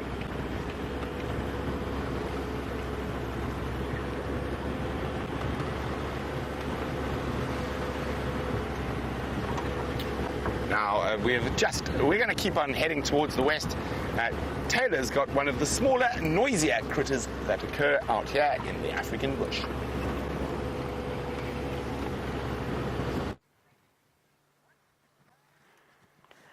Look what we have for you. Actually, I shouldn't talk too loudly because I cannot believe that we've managed to get this squirrel sitting so close by. It's really close. It's like maybe 3 meters away from us, perched on a termite mound with a lovely knobthorn sort of shading it. Now it's disappeared behind, but I think it's going to pop back up again.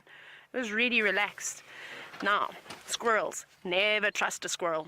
I don't trust them for anything.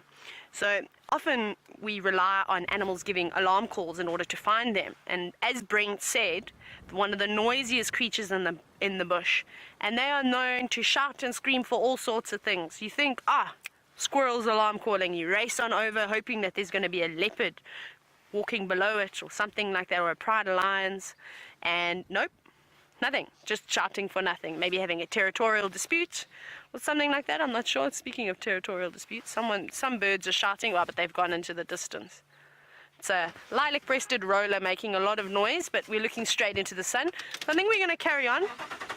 Our squirrel has left us, which is a pity, because it was lovely. Sneaky. Maybe it went behind us. There we go. So I believe also Brent is stealing all my thunder this morning. How dare he? He got the zebras. So I believe it wasn't a great view of zebras. Hopefully we'll find some out in the open. We're making our way slowly but surely back towards Quarantine. There's quite a nice open plain there, and that is actually the area where we saw a little group of zebras earlier this morning, but they were in the thicket, so maybe they've come out. And GPS is just navigating. Thank you, VM. It's very kind of you. We're going along this road. And our elephants that we saw this morning as well, we actually just drove past that road and they've moved off too. I wonder where they've gone. Right, let's go into first gear and take it slowly down this bumpy road. I'm still getting used to this Land Rover thing. No, it's supposed to be my debut drive and everybody is taking my zebras away from me. I'll leave you with Steph, and that'll be quite an interesting sighting, seeing as he's on foot. So go and enjoy that, and I don't know what I'll have for you when you come back to me. Our final destination on today's walk is that big, massive, green weeping boerbean that I love so much.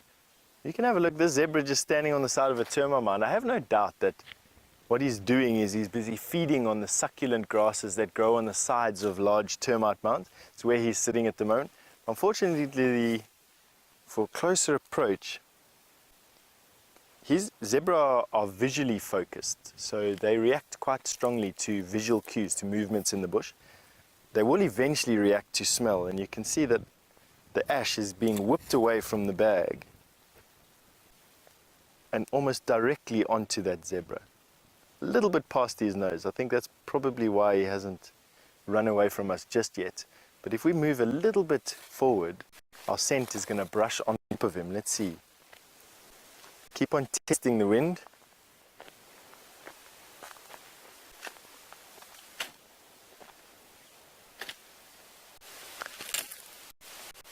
There's a couple of zebra there. Let's see what he does. Still not moving away from us just yet. Walk past. Walk past.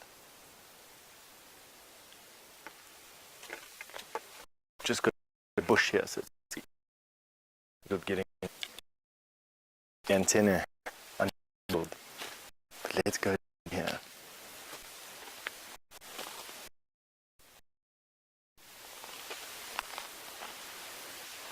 The zebra actually on the other side of the termite mound are blissfully unaware that we're even here. Have a look here.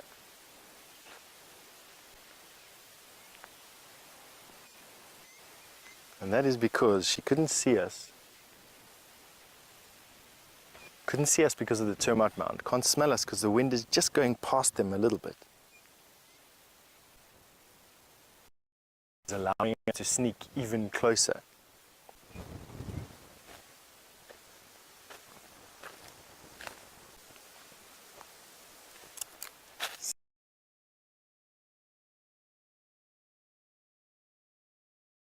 Over the termite mound. Let's see here. Come and have a look here. We're still out of smell range. And there we go. That dazzle of zebra treating us this morning. I must say, I just find zebra and their stripes to be about as bizarre as a giraffe and their long neck. They're just some of the weirdest animals out here, large animals out here. Let's go forward a little bit more, see how close they do let us get. What we'll do is we'll use the termite mound as a little bit of camouflage. Keep on checking the wind.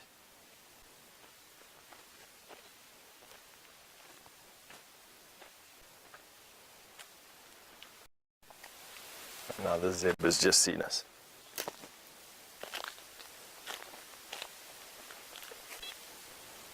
And our scent is blowing straight onto it. That's why she moved. It's incredible.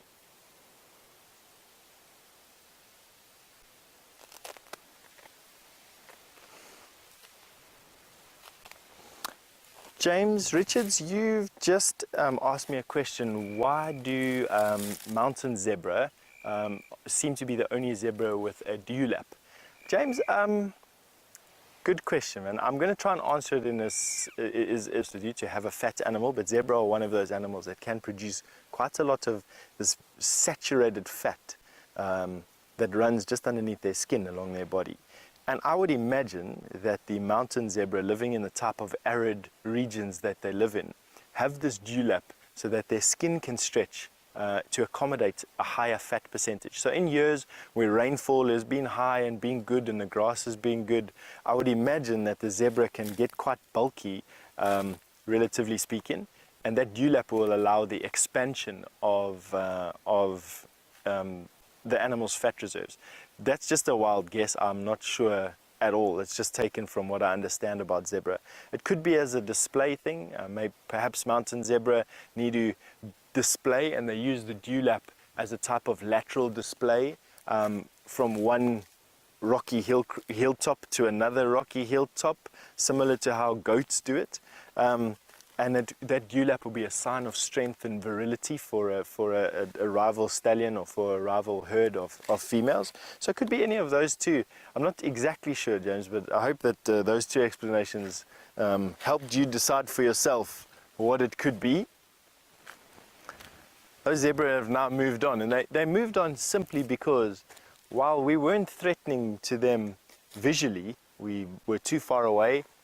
The sight of us walking through the bush coupled with our scent blowing straight onto them was just too much. And what they've done is they've just caught it across the wind and are standing now a little bit off. You can actually just see them straight through there, but out of the wind. Let's see if we can go forward a bit more.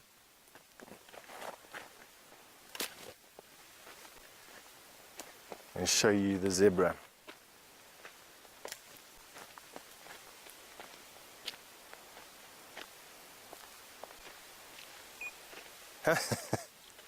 Max Mom, good morning Max Mom. You've asked me why have I got a white shirt on today, and isn't it making me a bit conspicuous?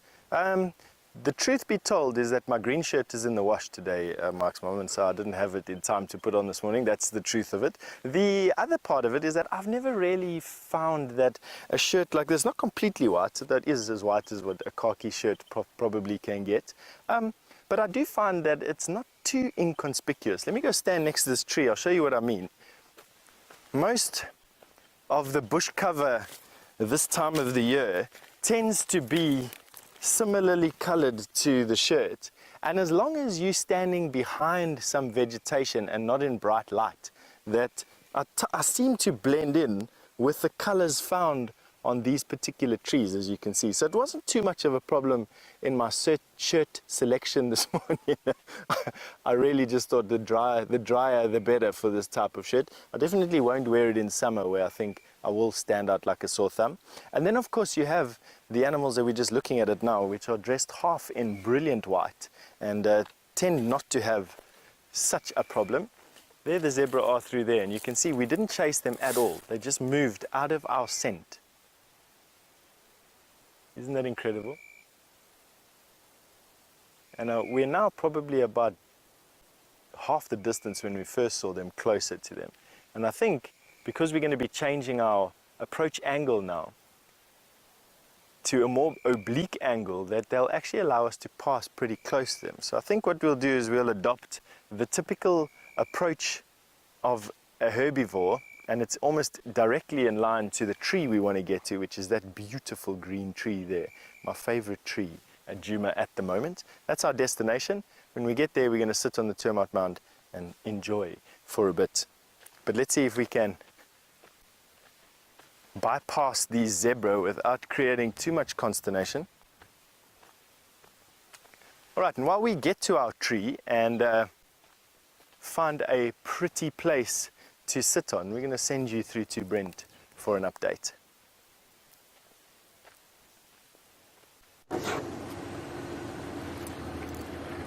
It is quite quiet, to say the least, out here. So we've covered the whole of the north and the east this morning. So we're now down in the sort of, well, we're heading towards the southwest at the moment. I'm hoping to see some nice leopard tracks here on Impala Road, but unfortunately there's not even an impala on Impala Road so far. This hot, windy weather will be keeping them a little bit undercover. It's also making it quite difficult to find some birds, but of course the killer bees like a challenge, and we'll start with an easy bird. Hello, little dovey.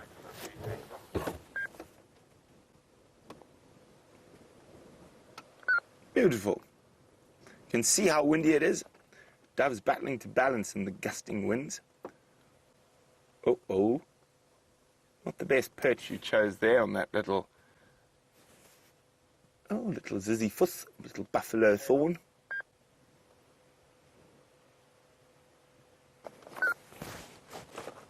I think we've got we've got half an hour, Brian. How many birds can we get in half an hour? At least 10. At least 10. Okay, there's one. We're on the bird mission.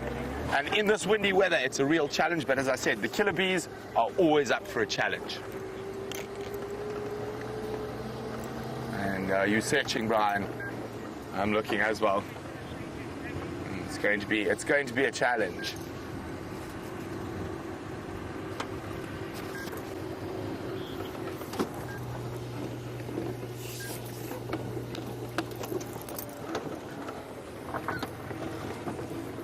In the shade, Brian. You got them. Well done. There we go. Little blue wax bills. Hello, powder puff. Is powder puff blue? I think I'd describe that. Back close. Oh, well done, Brian. I didn't even see those. There we go. Red-billed hornbill. What are we on now? 3. Well, let's make it 4. What do you think? Oh, don't fly away. Oh, we'll find it. We'll find it. I'm not too worried about that one. There we go. And around the corner is the next species. There you go.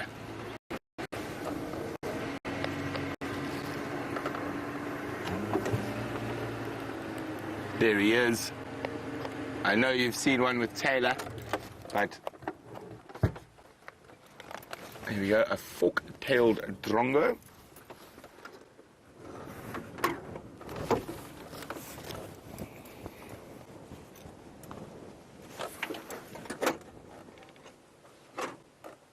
Okay, well, I think we've exhausted this particular little spot of bird species, so we'll continue on. Now, Andrew is wondering what is the largest number of bird species I've seen at one time. Brian, would you care to take a guess? No, is it species or individual birds? Now, there's a very different question. I think species, well, probably about 25 or 30 on some water, some wading birds. Birds in one go. Brian, what would you say the largest number of birds in one congregation I've seen is? 150. Try about 1.5 to 2 million estimated. It is the most numerous bird species in the world. It is called the red-billed quelea, and I've seen massive flocks in a place called Lake Ngami in northern Botswana, where you get flocks of over 1 million. They're tiny little birds. Let me see, I might have a picture of them somewhere.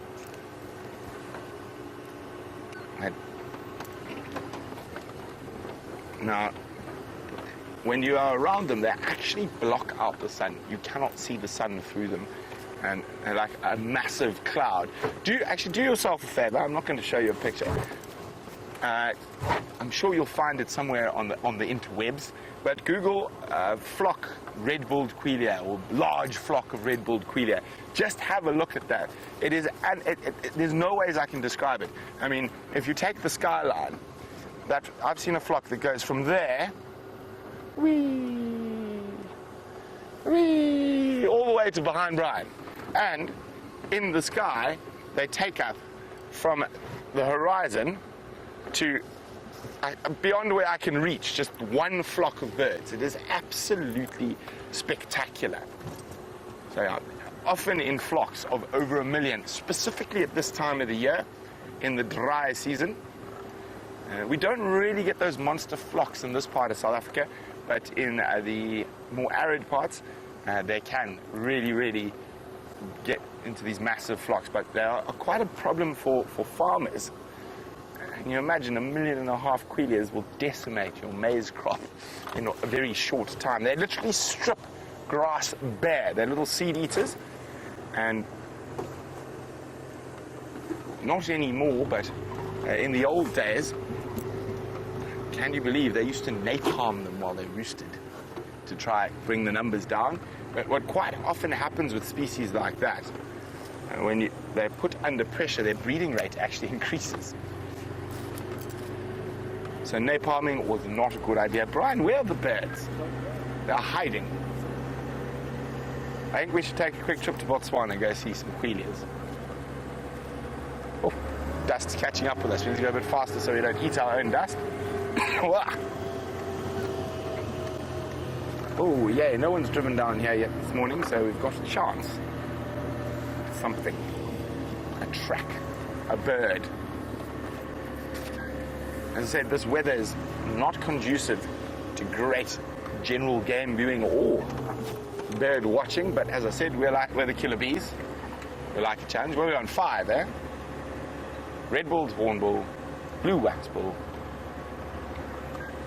fork-tailed drongo, dove. Is that 5 or 4? 4. Okay, so we're 4 for 4 so far. 6 more to go. While we are in search of our bird species, let's go see how. Ooh, I'm not sure who we're going to, so let's go to a surprise.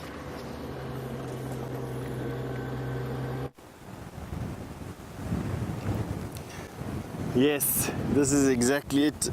At the tree that I consider my favorite at the moment, giving it a big Stefan hug at the moment just to say hello. We haven't made acquaintances ourselves in this tree just yet, but just take a look at how absolutely magnificent this pristine example of sleeping boerbean is. It's to be blown off here, to be quite honest. The wind is just howling at the moment, so harboring that change that the red sun heralded this morning. But just, isn't this the most fantastic tree? Unfortunately, well, fortunately, because it gives us something to look forward to, hey? But just how ginormous this tree is. Not the tallest tree out here. I'd say it's probably maybe 15 meters high or so. But just absolutely infusing this termite mound on top.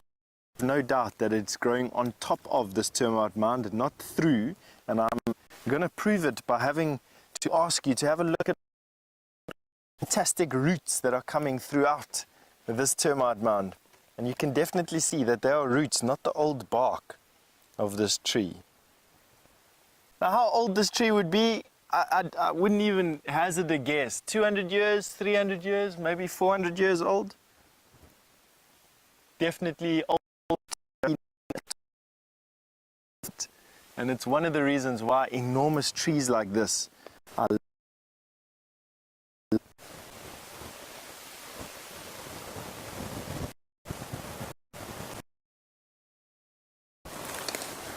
let's see if we can bring you around the side of this tree a little bit. All right, our signal's a bit bad from me.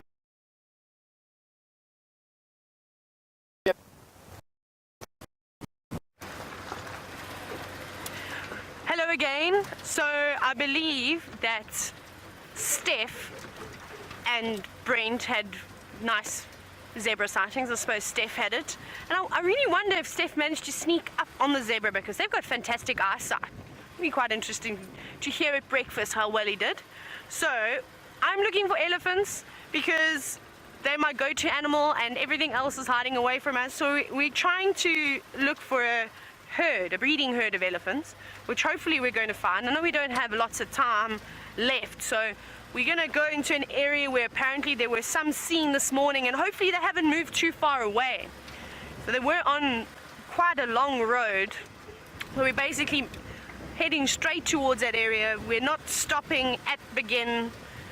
We're going to try and relocate on this herd of elephants, which will make me very happy. As you know, elephants are my favorite animal, especially the small ones. Very entertaining creatures. Sorry, I keep staring into the sun, so if you see me blink or close my eyes, I apologize. We're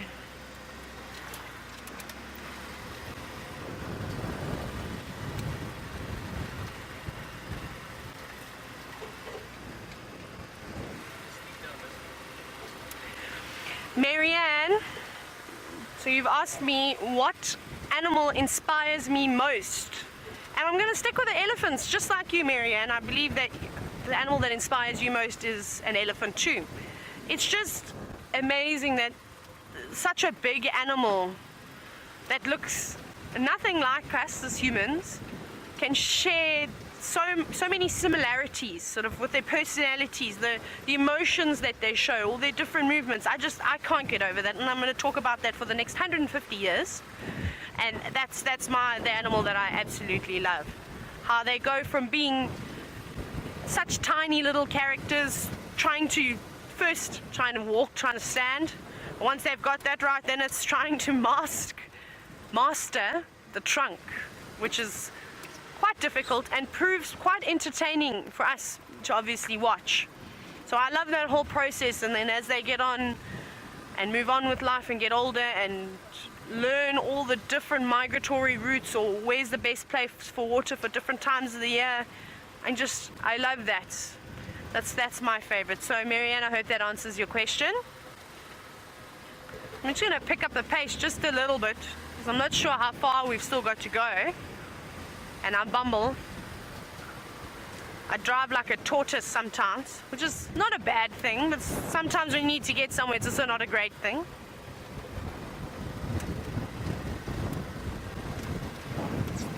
Whee! Around the corner. Ah, very nice. So, we're gonna head on over to Brent now, and he's got some animals that I think are peering over the tops of the trees. That will give you a clue as to what you're about to go and see. So enjoy that, and hopefully we'll be able to end the show with a little bit of an elephant fiesta.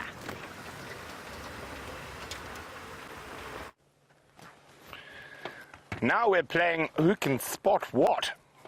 Can you spot something, Brian? I can. Well done. What do you spot, Brian? A giraffe. There he is, just peering over the trees, as Taylor said.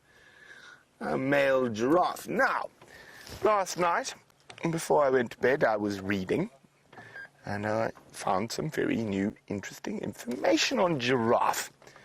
Now, long has it been thought that there is a single species of giraffe with many subspecies, but now it is no longer. There are 4 distinct genetic species of giraffe, and this is one of them, the southern giraffe. So the new 4 genetically distinct species of giraffe are the southern, the northern. They weren't very creative with their names there, were they, Brian? No. The southern, the northern, the Maasai, and the reticulated. Now, I have been lucky enough to see all 4.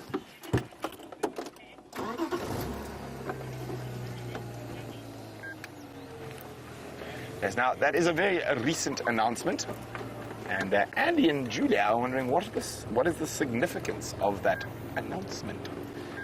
Well, what do you think the significance is, Brian? Separating all the rock. That's about it, yes.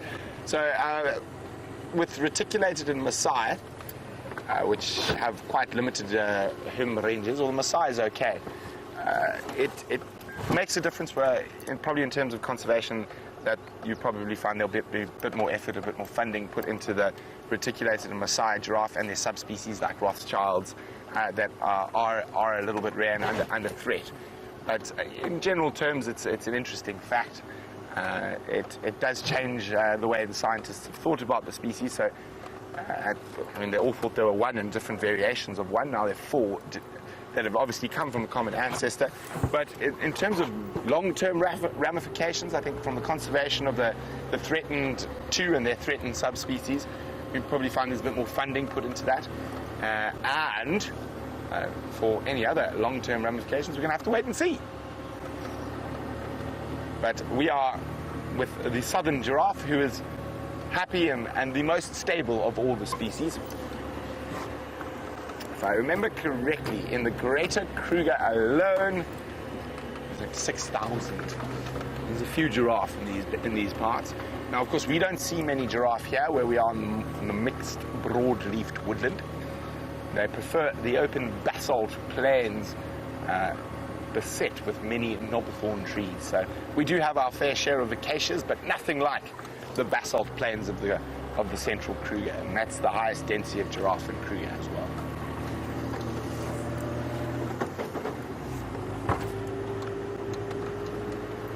And giraffe are surprisingly tolerant of quite a wide variety of habitats, and they even occur in the desert as long as there's permanent water about. The Kalahari's got quite a lot of giraffe.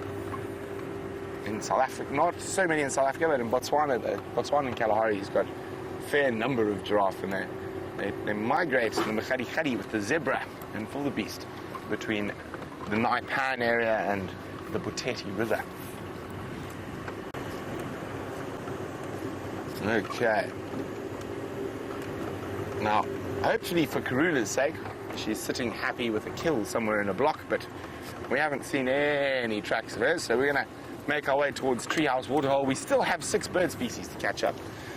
And I was hoping we'd have a long-distance visual of at least one oxpecker on that giraffe, but I didn't see any. Did you, Brian? No. Forward, back. Stop right here. Oh, wow. Nice. Nice spot, Brian. A Cape Glossy starling. Here we go. Pretty and shining. So that's number 5. 5 more to go. Oof, the starling hoppity hop hop hops. And speaking of something that hops, I wonder if Steph will hop for us on foot.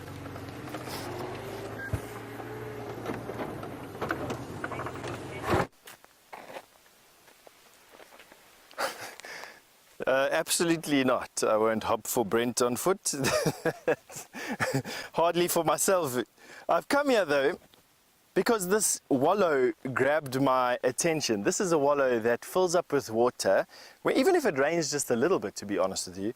And it's at a junction. It's at the Nyola Road junction with twin dams, and a place that we see a lot of elephant and buffalo activity when it is full. But I'm astounded at the depth of it, in actual fact. And that's what I wanted to come and show you, is the fact that this will fill up almost level with water.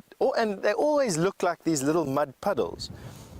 But in reality, this one is deeper, you know, it's at least mid-thigh deep, which would drown most things. I mean, it definitely will cause a buffalo some discomfort to sit in this wallow with its head hanging out.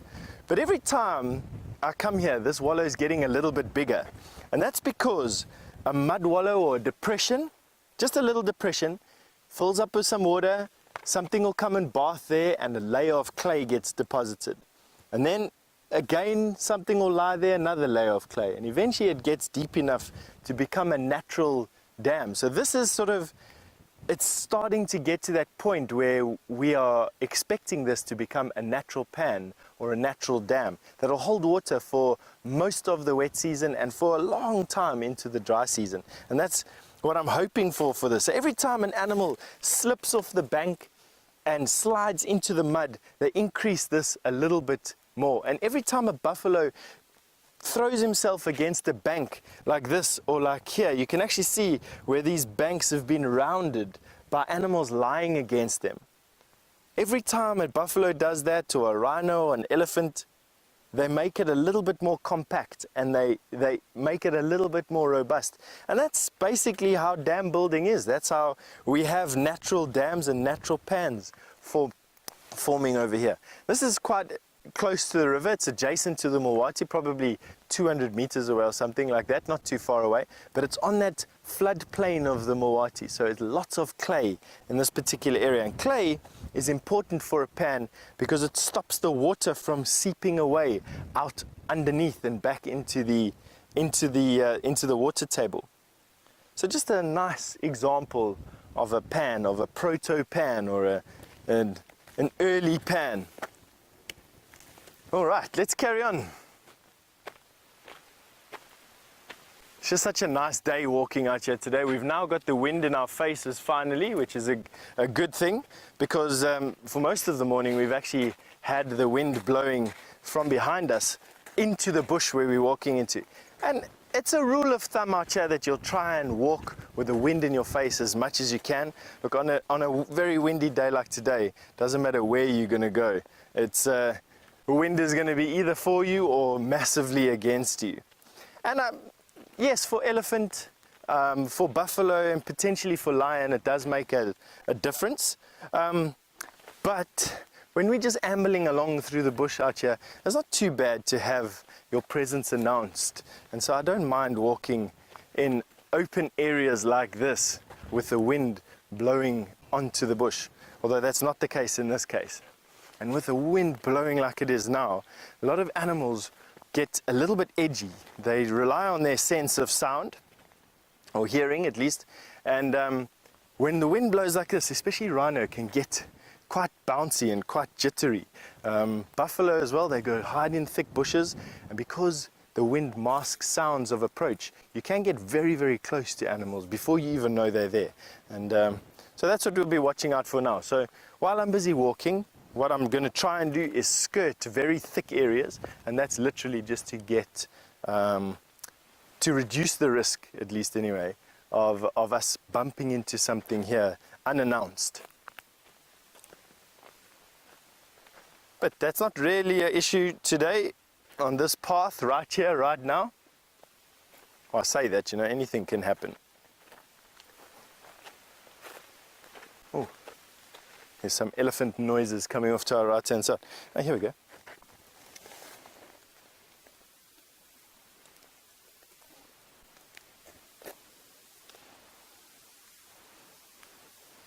Lynn, you've just reminded me that I haven't fed anyone feedback on that beetle that I found yesterday. That beautiful iridescent green beetle with the red legs and the red belly and the purple wings. Lynn, I had a quick flick through my insect book last night when I got back to camp, and I cannot find it. It's not in the pictures of beetles or weevils, in actual fact, not even one. So today I have to take out my serious insect book, which is going to take me a good amount of time, and go through the different characteristics on that beetle. And to this, the photos that you all sent me, and for those of you that did, I just have to say thank you so much. They're going to be undoubtedly the most valuable resource that I have in terms of trying to identify what beetle or what weevil, what was that we were having a look at yesterday.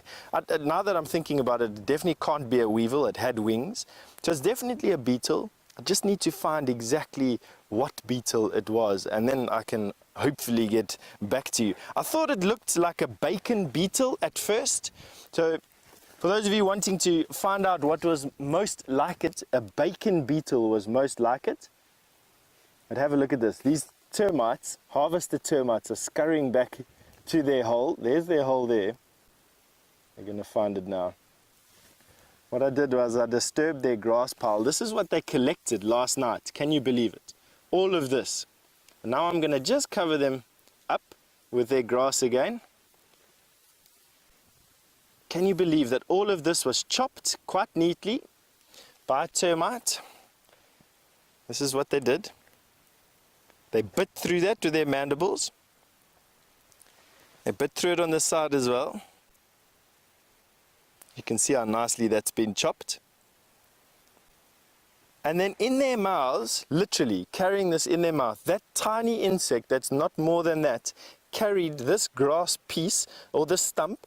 To you and me, it would be like you biting through a pine tree with your teeth, and then carrying it in your mouth with the same teeth, using your legs and your arms, carrying it for a good few 100 yards back to a tunnel where you then lift the pine tree in your mouth and you drag it down your hole. That's basically what this little termite did. I mean, it's just, when you bring it up to our scale, it just sort of boggles your mind.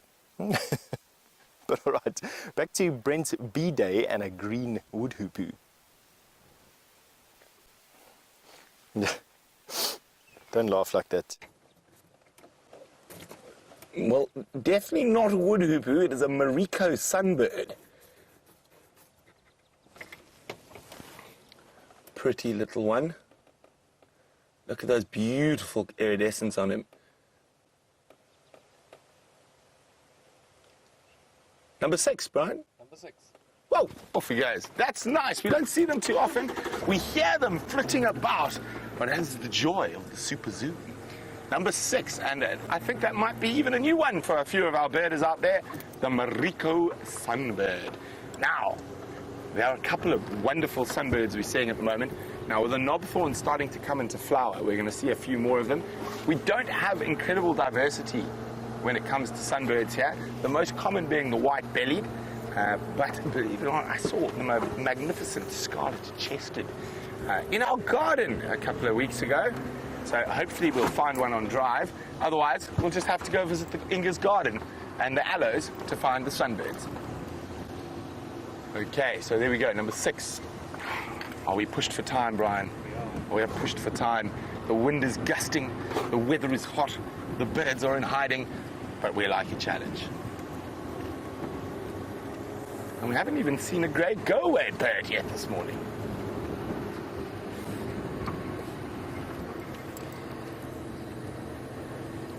I'm looking for any of the raptors up high. No such luck so far. I think we need to speed towards quarantine for the guaranteed roller. Have you spotted something, Brian? In the sky. Where? Tell me when to stop. I cannot see it. Looking up into this. Oh, Brian. Long spot. Ah. Turn. I know what you are now. Haha. There we go. Number 7. The white-backed vulture. Is he dropping like a rock? No, he's looking for a thermal. Oh. Very distinct, almost M shape. Especially when they're flying towards you, that gives the white-backed vulture away. Or vulture species for that matter.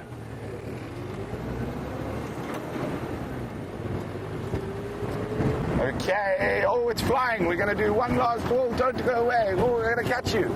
Where did it go? There, Brian, in the sky, flying at rapid rate. Is that... There we go. It counts. It's a lilac-breasted roller. And it landed. There we go. That was? Number 7. No, it must be more than 7. I think that's 8. Oh, we'll work it out. But while we work it out, Taylor has finally caught up with a horse wearing its pajamas.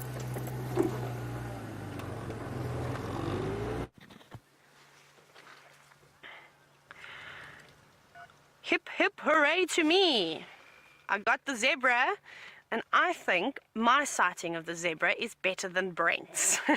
And I've got an impala. I've got a few impala and one wildebeest, which is good too. So a nice little group of different species of animals over here, which is quite nice. It's actually quite sheltered, so they've got a good little spot. Fortunately, unfortunately, there's not much for them to eat over here. You can see the zebras just nibbling on a few of bits of dried grass, I suppose. They're showing us their rumps, which is often the best side of an animal. You see it lots. One day, I'm going to give you a good business venture. Maybe we could have a challenge. Who can make the best calendar and call it Bums of Africa? From your screenshots of Safarilive. I think that's a good idea. Let's see who can come up with a really good one. I always thought that that would make lots of money one day, so there's a business proposal. But you've got to call it Bums of Africa, and you've got to use screenshots from your Safarilive experience. I'm gonna very quickly, I'm gonna go forward just a little bit just because I want to show you this wildebeest, and then I'm gonna have to say my goodbyes to you, unfortunately. But it has been absolutely so much fun this morning, so thank you so much for putting up with all my nonsense.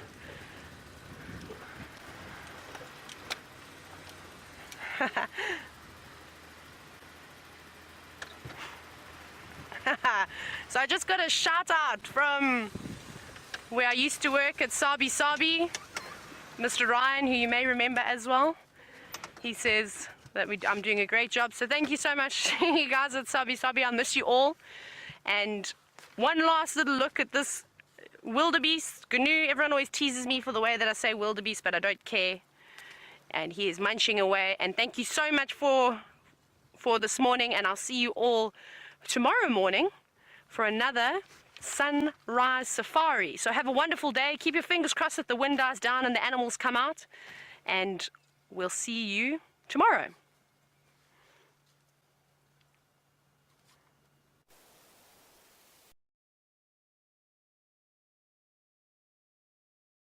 They try and make our way back to the camp. We've chosen a particularly walk through, and yeah, basically she goes the name of the game. That's what we're going to try and do as we go through here. But from myself and from Jean, there we go. Just want to say thank you very, very much for supporting. Thanks for your questions and your comments, and where you are this morning, and see you again at 3 o'clock.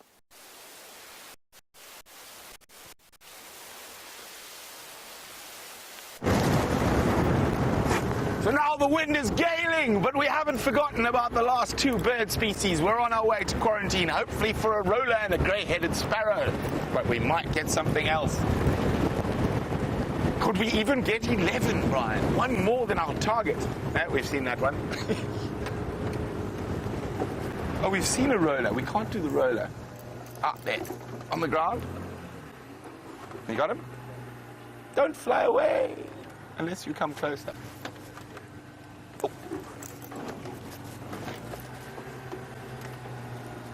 Oh, they're being very naughty. Here we go. Oh. They're still there. You're on them. Zoom a little bit up. A little bit up. Oh, up. There's one in the clear if you go higher. Oh, a brief view of a house sparrow. Oh, and a yellow-throated petronia. Boom, boom. I know those weren't the best bird views. We'll try and get you a few more because those were very quick, but they were definitely identifiable. And it wasn't even the sparrow we were looking for. We were looking for a grey-headed sparrow. Might be one of the first house sparrows I've actually ever seen on Jumo. Interesting. And there we go. We would have made it with a breeze.